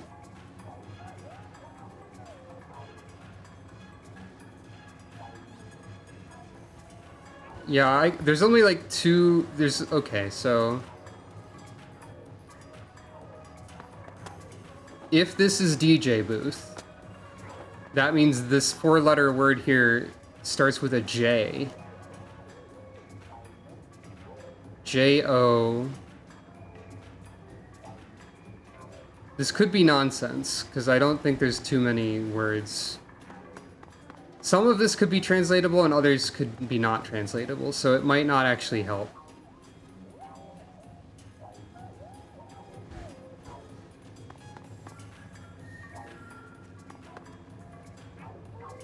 Wait. If this is DJ booth, then the second word here starts with a T.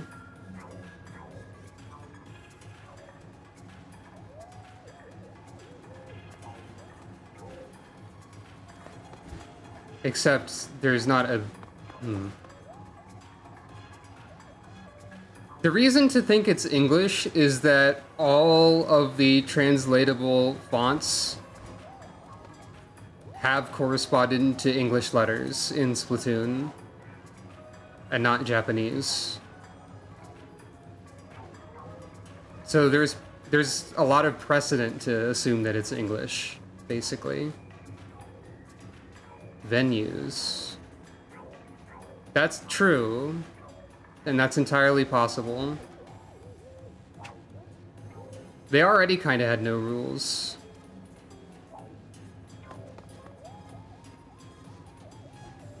Is there...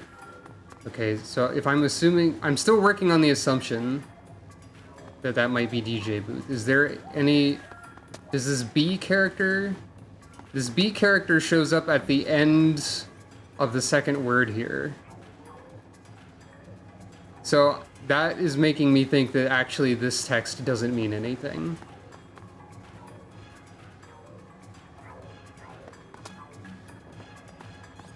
It does seem to be the same character.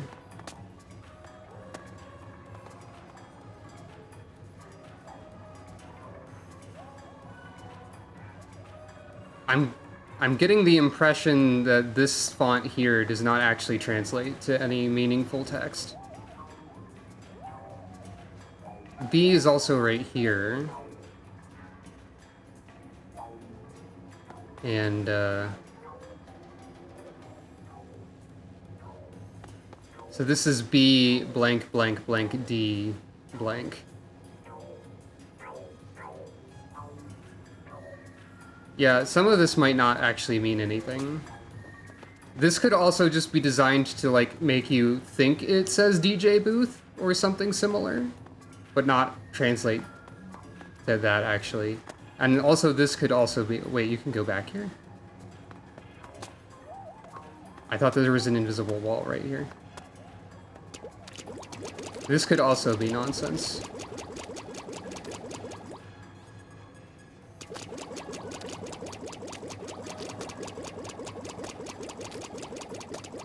I know that there's ways to clip through the floor and die in this room, but I don't know where they are.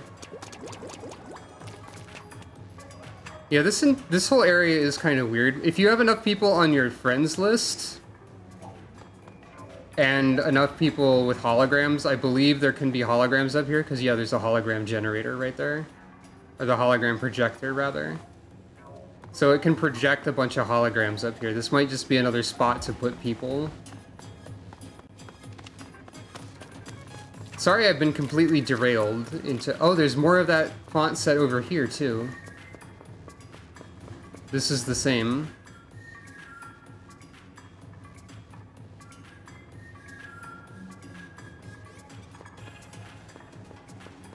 It could just be world building. But also sometimes this stuff is translatable. You have to... Like, I promise you, it actually does have meaning sometimes. Hey, speaking of, we know F now, because this says 1F, 2F. Like, obviously. And this... Oh, the area looks like world building? Yeah, that makes sense. This says 1F, 2F. Like, right there on the wall. That I just covered by mistake. Absolutely gave us the character for F.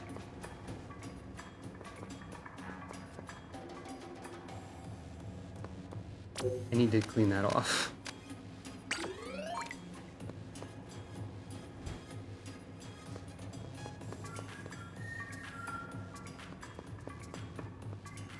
I don't know what the bottom one says. There's also small text there. There's also the little icons and stuff. And this up here.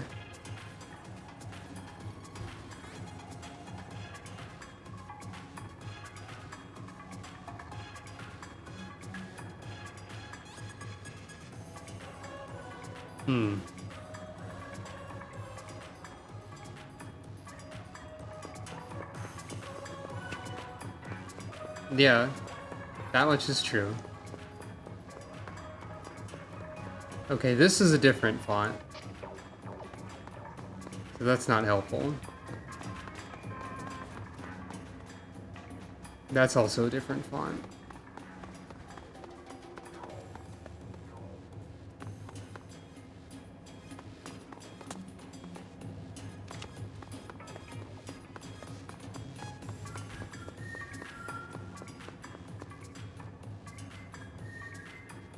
I don't know if we know any of the characters in this second word here.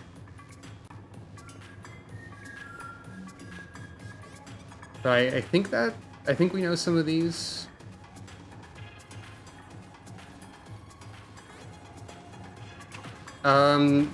There is not a company that is known to be associated with table turf, no.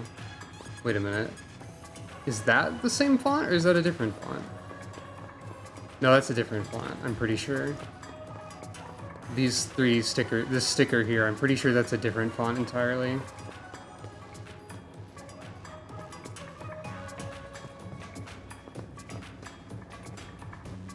There's some various signatures. This is also a different font. Oh, what's all this? Also a different font. There's a lot of them. Lobby map? So I could have been completely wrong about that one being an O.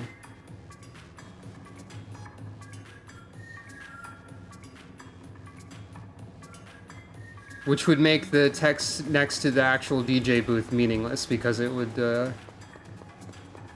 then say, like, it would be a letter with two B's in it that doesn't match anything. Probably.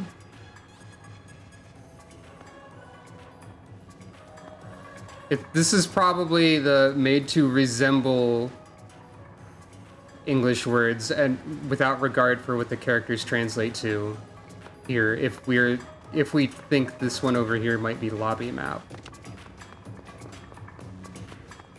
Because they do use both messages. It could be floor. That is also true. Floor map?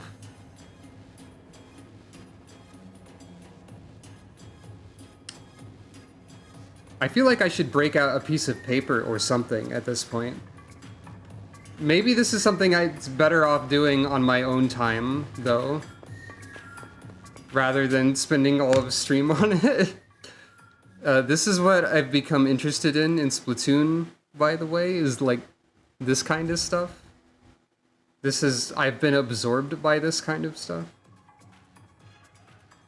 Don't worry, I'm just resetting the audio, sorry. Okay, so if we try out this as floor map, what does that mean for us?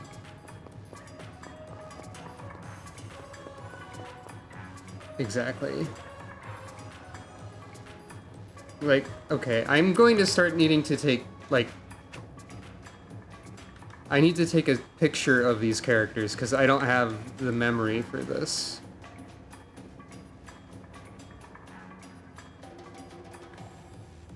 So, okay, I've got a picture of those characters on the wall. Let's assume that that says floor map. What does this mean? We encounter a problem here because if this says booth, then it actually says booths. But again, this could actually not correspond to the cipher, as if you will. What does any of this say? If that says floor map, this would start po, which is not a word. So this could also be nonsense, or our assumption or guess of floor map is incorrect. And similarly, if we think it means lobby map, then this would also not mean anything. So I think floor map is not correct, probably. This would be LR blank A. Wait, no, that's not an R. That's my mistake. This would be L blank. Why did I think that was an A? We don't have that one either. My brain just stopped. Oh wait, no. L blank blank A. P blank.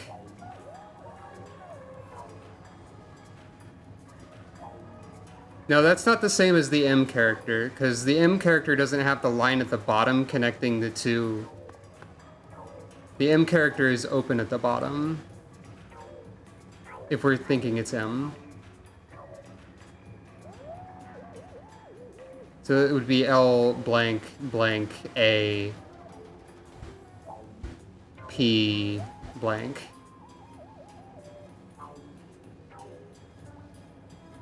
Which doesn't sound like much. This would be R O blank blank. Yeah, I think floor map as a guess is a dead end, and I think maybe DJ booth is also not helping a ton. Again, many of these could be nonsense. We've also got... Wait a minute.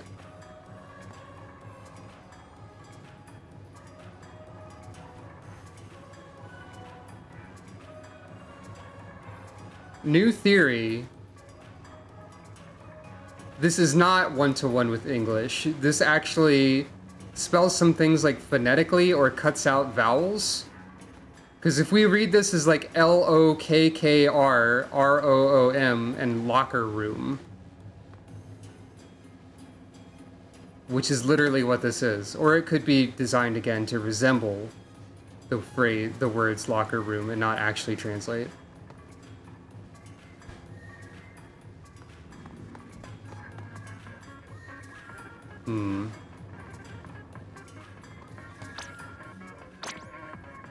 That's a terminal.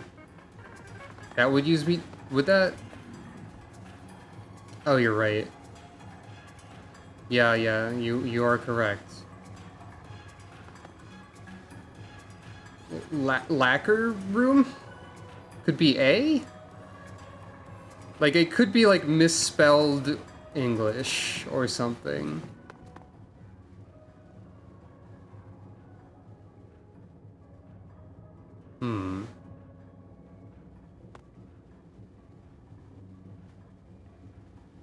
I think this is a different font for part of it. Like, I think this part is different. Unless there's numbers in there. Those look like numbers. I see like an 07 and a 34. Maybe.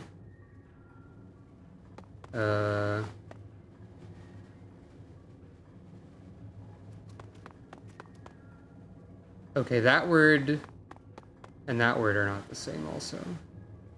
I'm getting the impression that a lot of this is just not going to be translatable. But it does seem like the lockers are numbered and lettered, maybe? Though this would appear to suggest that this row is lockers 1 through 80, which is unreasonable. That's different fonts, multiple on the same menu even.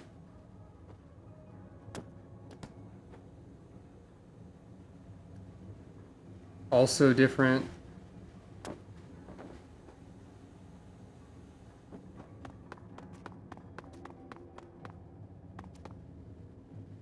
The word here is also different. For some reason, every marker in front of the lockers next to what appears to be numbers is different. So that's not like the same word every time.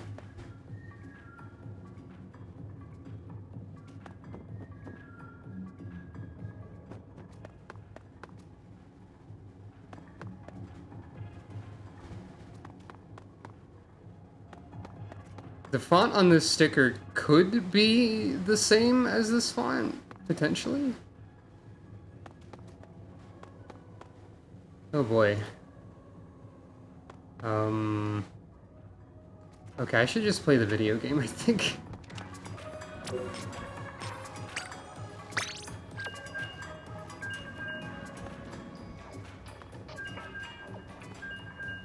There's also font here, but it's partly covered.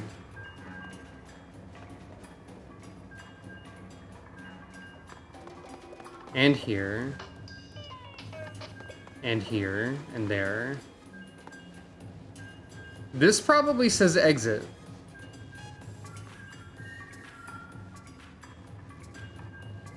Or at least it's intended to resemble exit.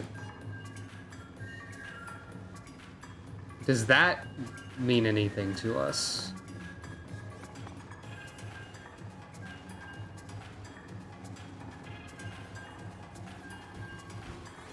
Could this say rest area? I think it's starting to... I think it's supposed to visually resemble English words in a lot of these cases. But the big quote on the wall might be intended to correspond to, like, something. Because it didn't appear to resemble anything obviously readable.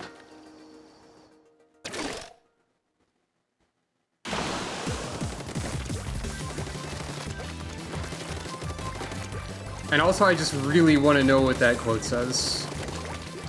So, you know, I'm hoping.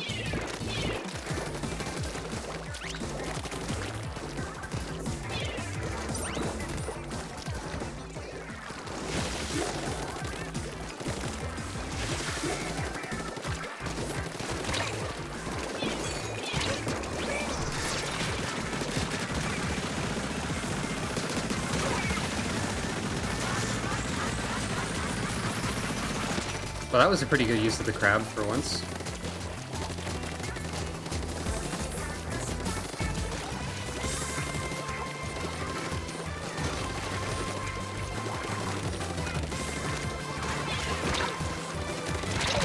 Ah, I just sort of stood in that. I'm distracted by thinking about font. I can't play the game anymore.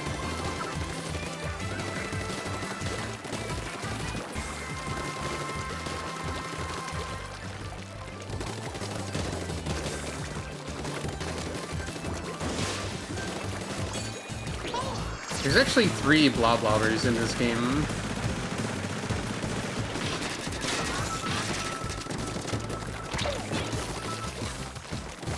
I actually did not mean to use the crab there, by the way.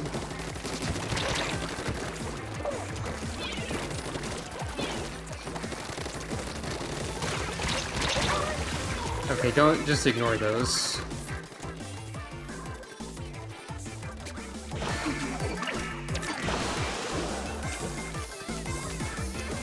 Hey, is that the same font up there on that sign?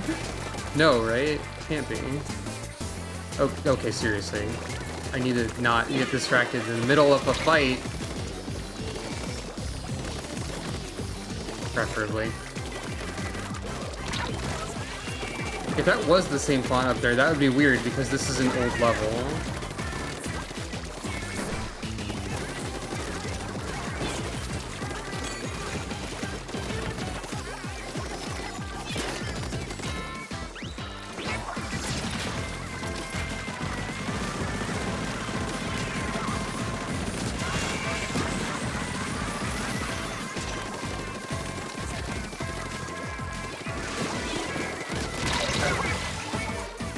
Wait, there's a John Ink and a John Splat on the enemy team.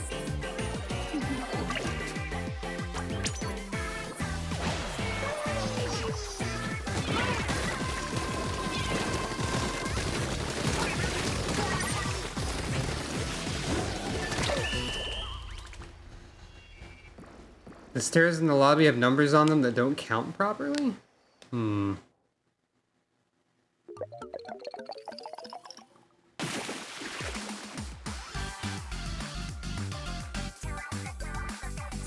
I did pretty good that time. Interesting. Well, now I have to go look at that.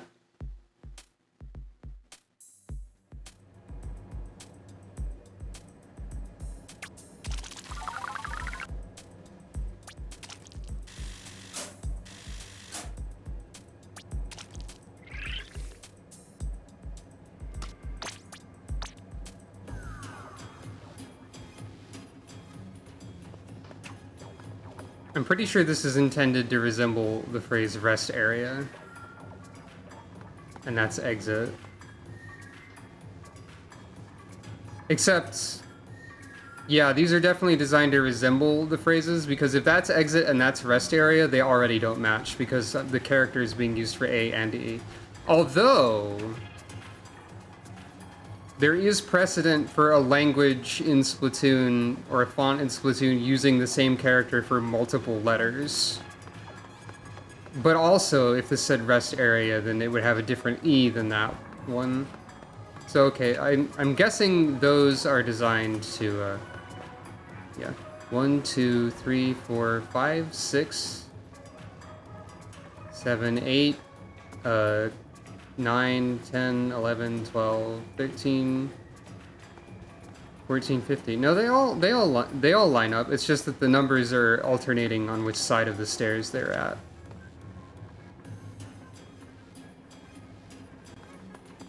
This is supposed to say no something area, but it's also in the resembling thing.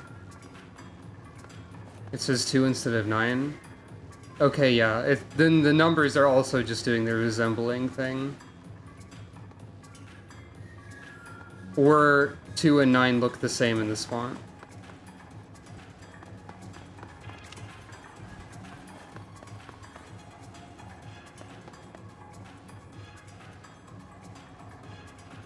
Yeah, like 12 over here also has the same number, though that doesn't really... It says 13 twice? Oh, you're right. Well, that's just chaos, probably. Chaos be like that. Maybe.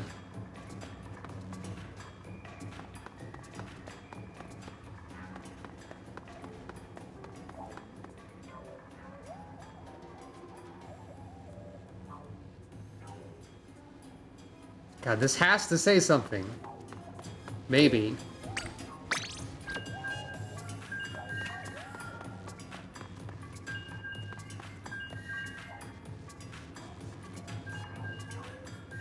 Well, this is showing a lot of the different fonts that are known. So that's fun.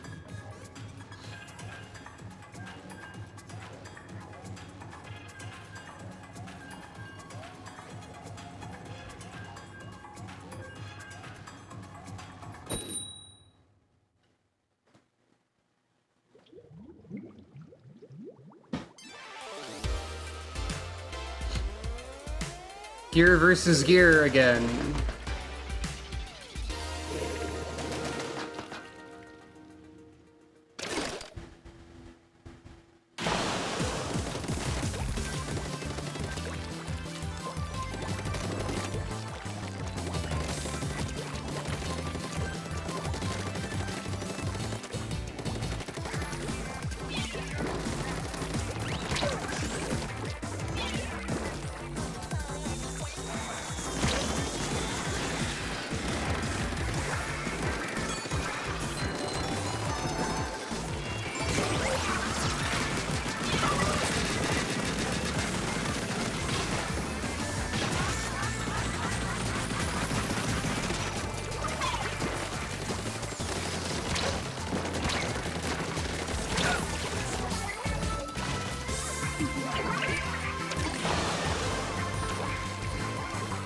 It always throws me off when I get respawned by the tricolor, because I don't have time to look at the map.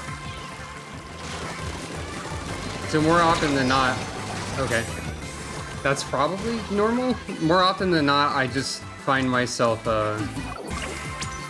spawning at the start instead of jumping to somebody.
Ah.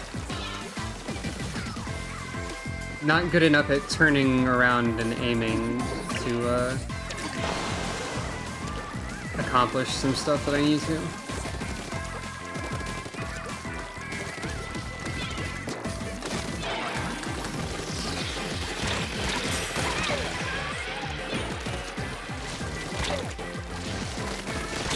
I can consistently take out that tri-stringer before they can get to me, but that's about it.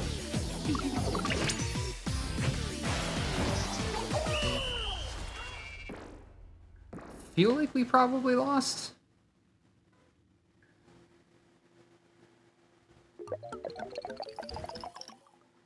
Yeah.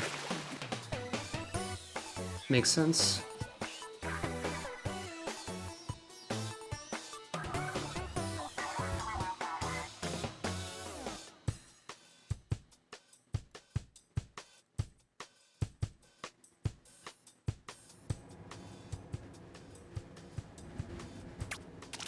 What? Some people disconnected at some point?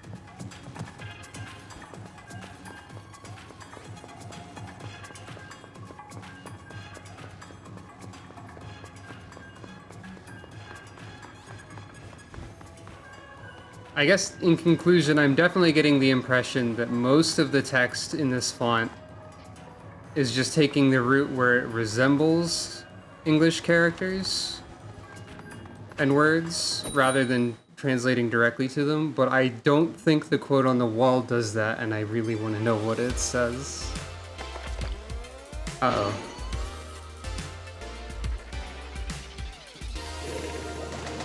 I'm worried. Another ×10 battle.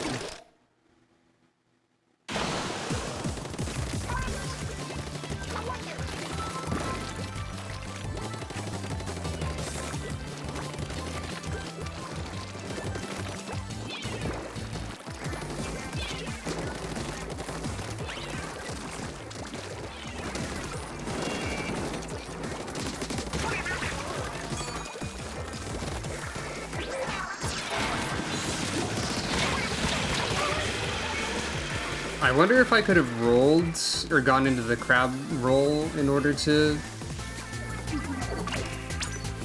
deal with that better, or if being on the crab when the killer whale happens is just a death sentence.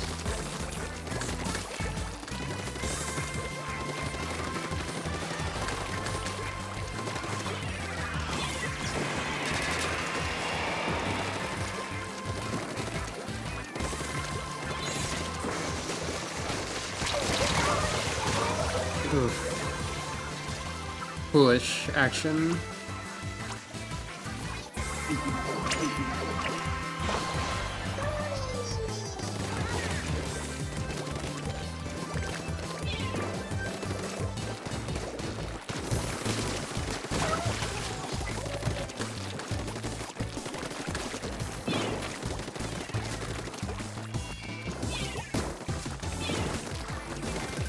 Only I had a lethal bomb.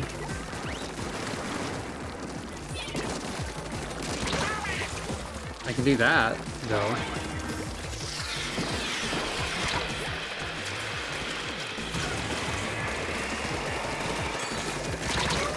Oof.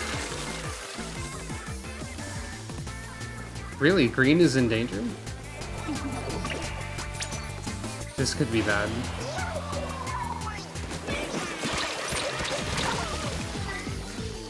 Yeah.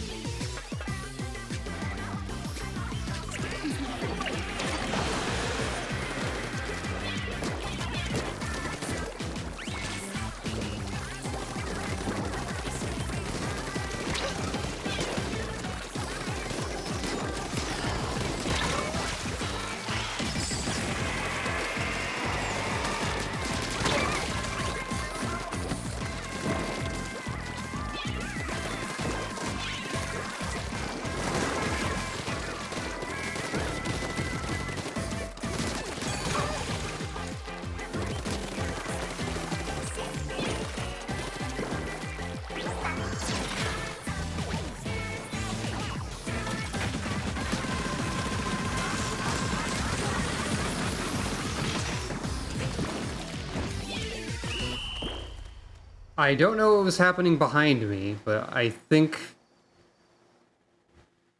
purple? Yeah!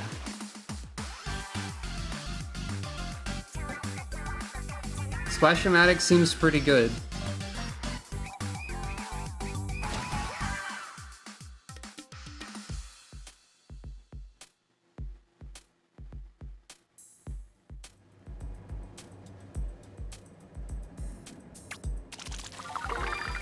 Level up. Freshness up.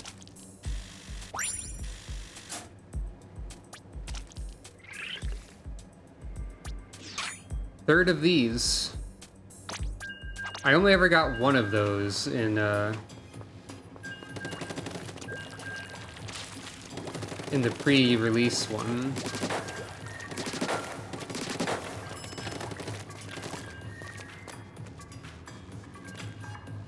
Got any other interesting things? This is a brand logo. That's some kind of map. These are various signatures that I believe might also be on Hotlantis. Some of them are repeated, like this one.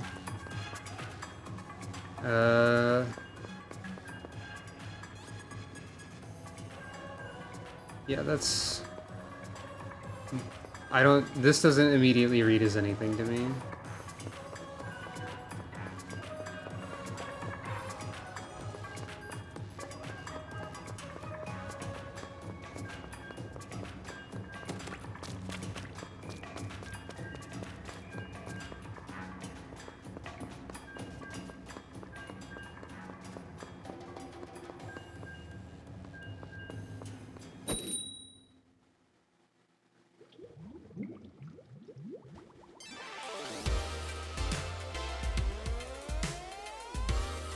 Gear versus gear, once again.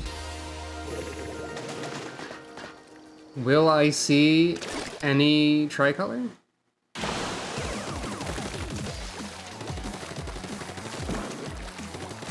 Something like that could also be entirely possible.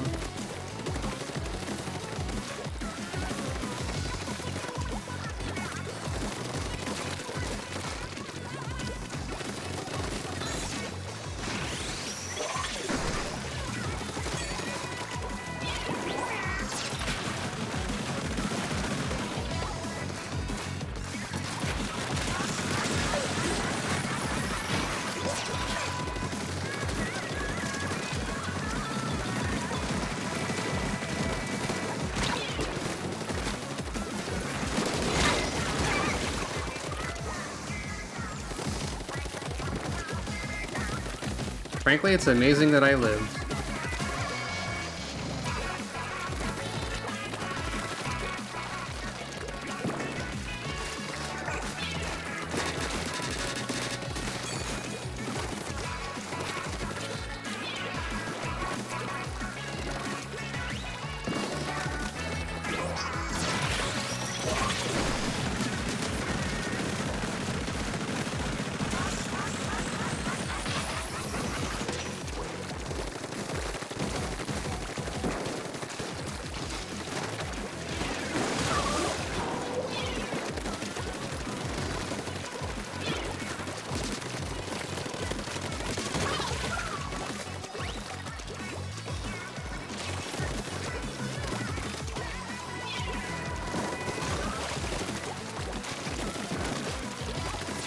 I feel like I'm disrespecting the Bloblobber too much.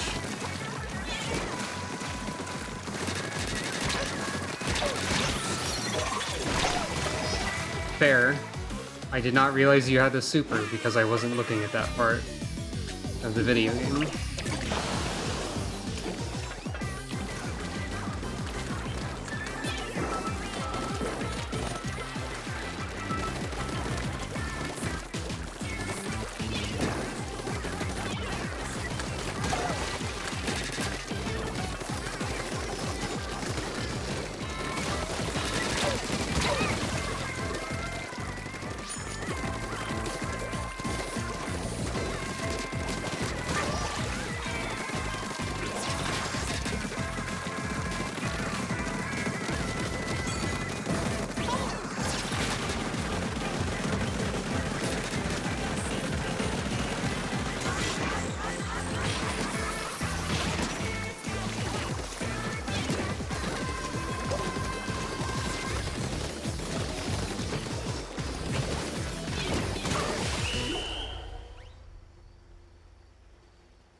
Yeah, it seems like tricolor matches are not gonna happen too often.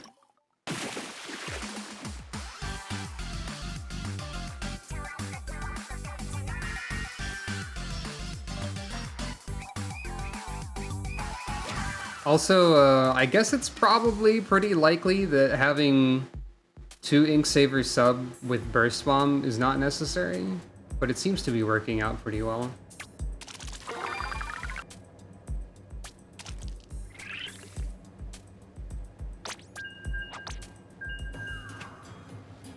And also, I think the shoes and headphones look nice, so there.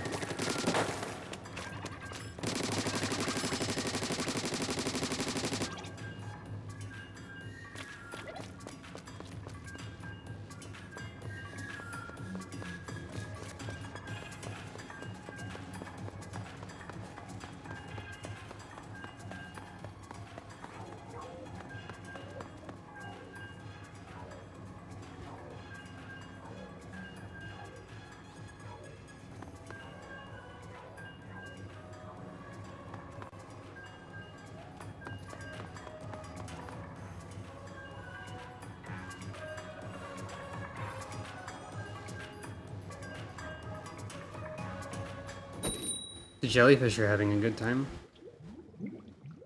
That much we can say for sure. Here versus fun.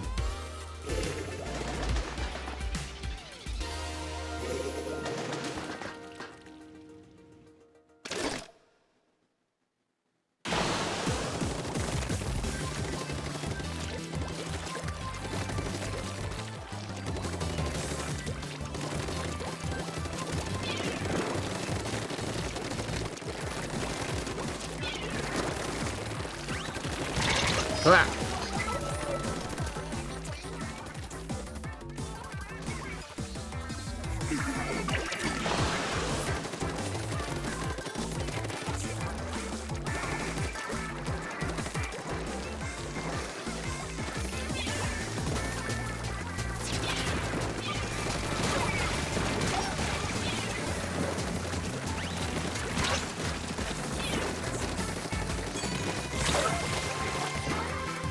Not doing great so far this time. Oops.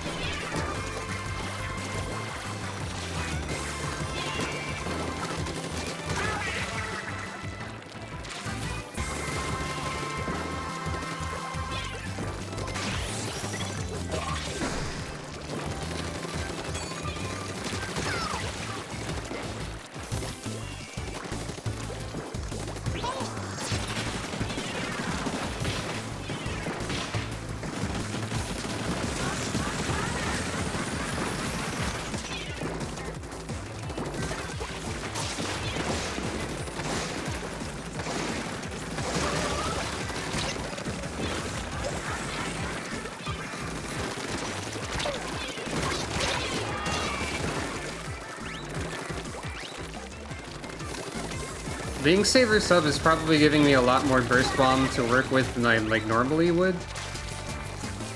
So it's probably still helpful.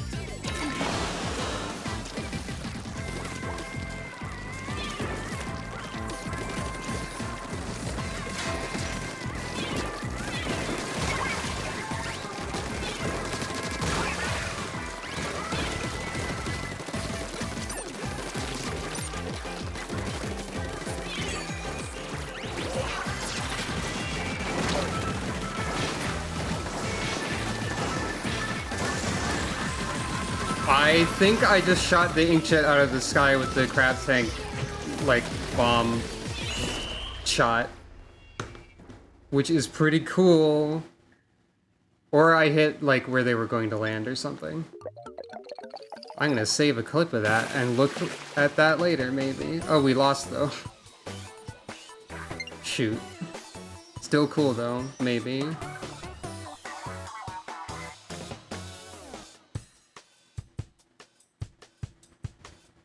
Chucks.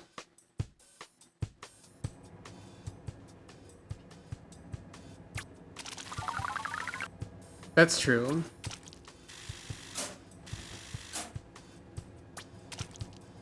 If I look at that from their perspective, using the replay, maybe I could tell.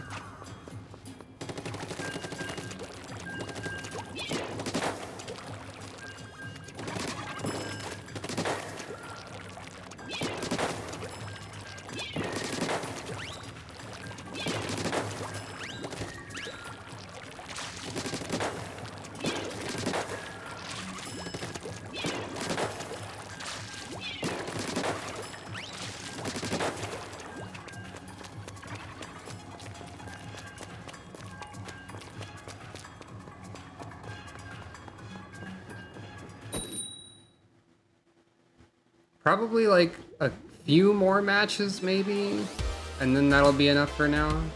Gear versus gear. Ideally, I would also be able to stream tomorrow.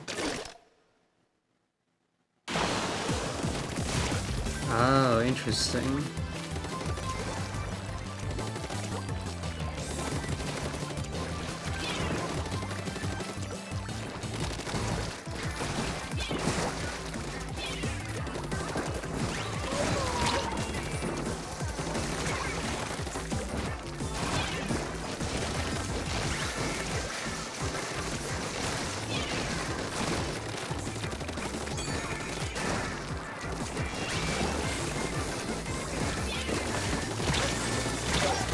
Well, when does the Splatfest end? Tomorrow at 8 p.m. my time.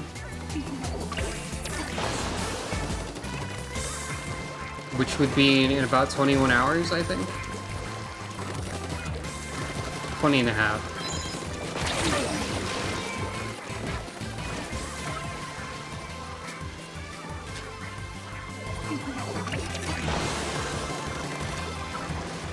So a stream tomorrow would have to be earlier in the day.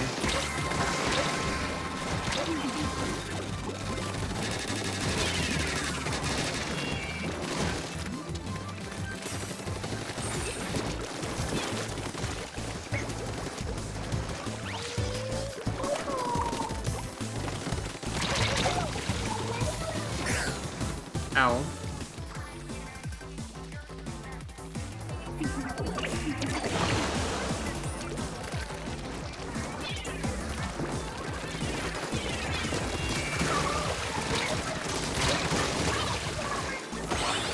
Hey, now that's the other kind of wipeout, the one where we won instead of them winning.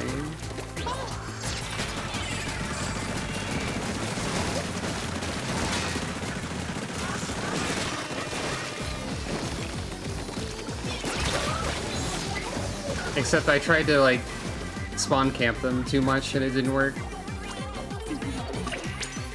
Forgot about that already.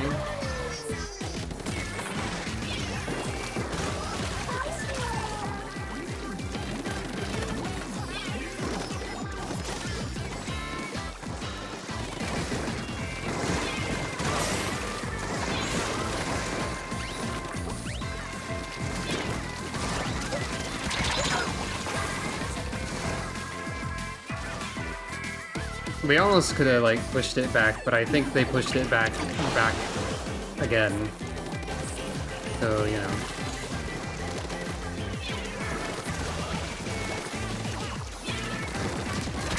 Bah! Okay, sometimes the enemies really blend in to their ink color, which is probably partly intentional, but still.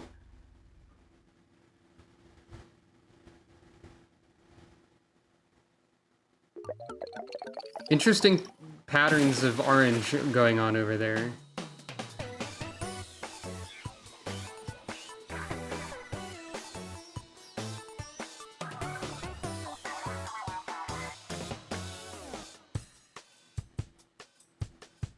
They kinda did? Oof, didn't do too great that time. I'm gonna say one more fight for now. And then I will call the stream.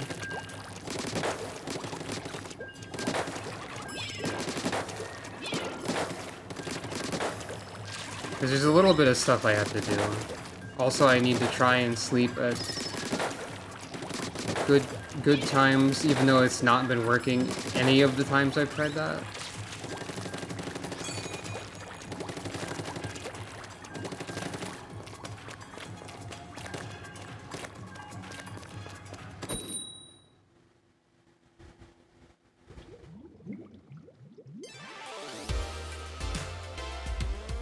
Gear versus gear again.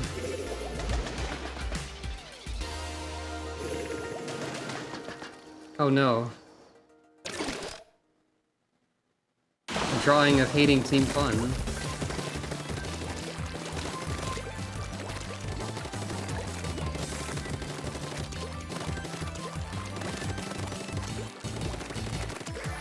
Poor big man though.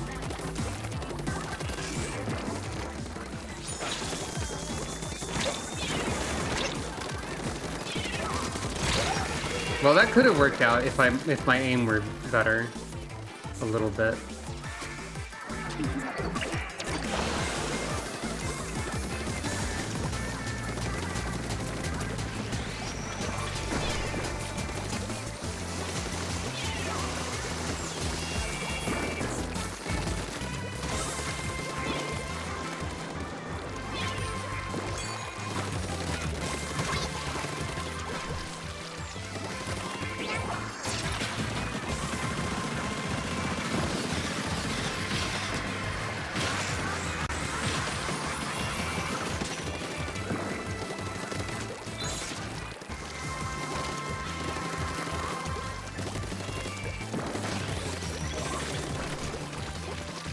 Usernames and stuff in this game are quite something already, aren't they?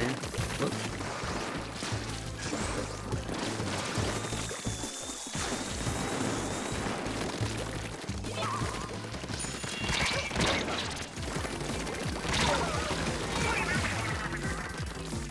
It could be both of those. Or rather, it could be either of those. I don't think it could be both of them at the same time.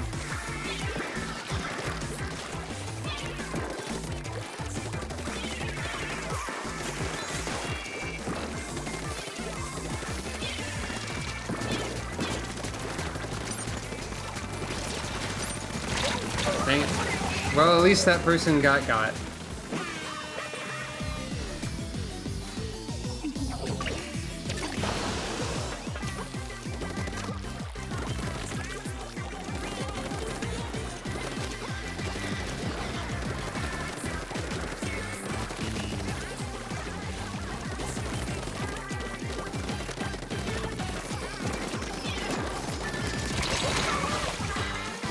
Oof. I can't aim against this enemy team.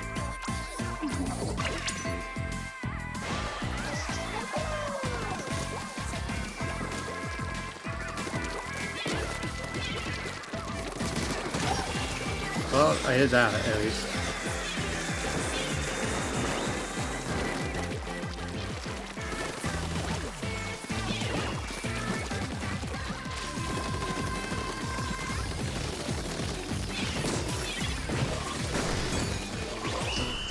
Crab. A crab that contributes nothing, but is still a crab.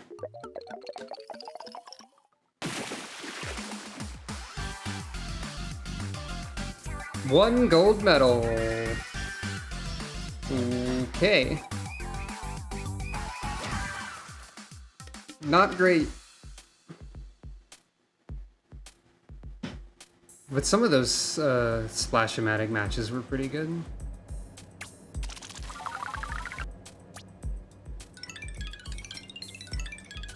There's only one step and it's crab.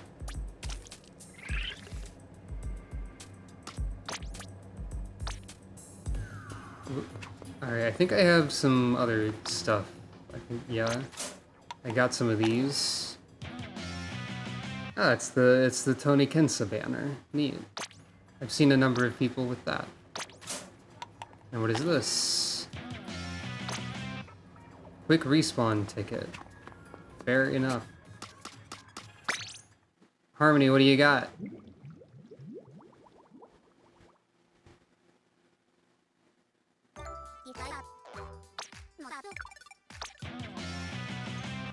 Different kind of crab. And a mystery box. Okay, it's every drink ticket. Sure. That could be helpful in the future. I'll take it. That's probably not the most common drop. Now, part of me wants to, like, take a little look around the plaza before I go. Part of me wants to not do that because I'll probably see something terrible. I will see Shiver with a gun, though, which is funny.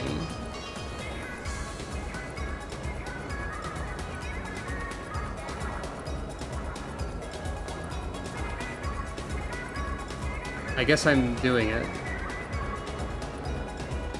Looking around, I mean.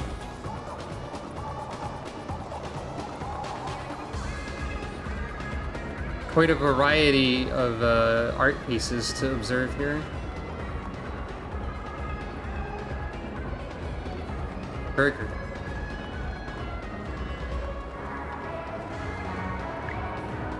I still like this one a lot. I see one in the background that seems vaguely inappropriate, and I'm going to try and ignore it. Oh no. Pouting over here in the corner with this message. So that is Shiver and not the character. The player's character depicted.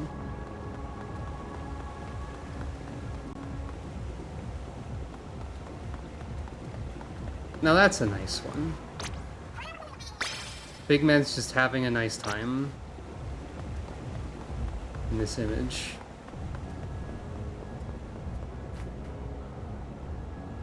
Looks fun.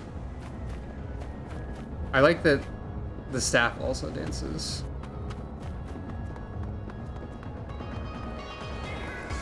Wow, I just noticed one that's text that's bad. Okay.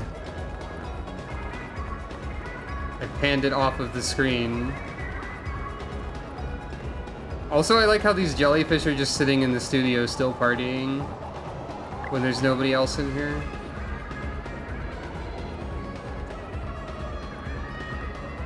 No, Big Man is team fun. You just see art from, like, everybody.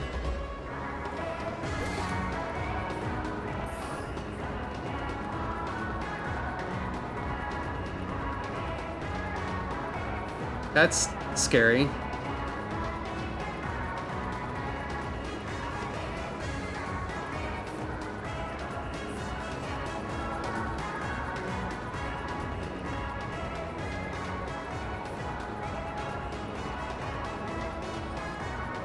I have no idea what that's about. Anyway, before any more confusing or alarming lobby posts show up. Oh, this is a good vantage point for these people. You can see how their colors have been subtly changed for this one. They have different, like, accent colors, and I think Big Man's hat doesn't change color, but, like, Big Man changes color a bit.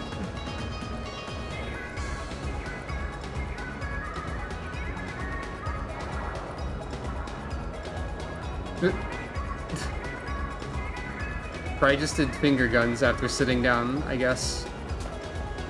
Anyway.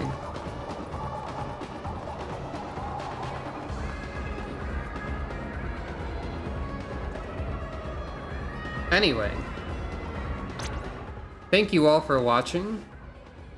Tomorrow maybe I will stream again. We will see. Until then, I don't know. Oh yeah, I have an ending screen. I keep forgetting this. This is the ending screen. It contains informations. Thank you all for watching. And I will see you all at a later time, whenever that may be.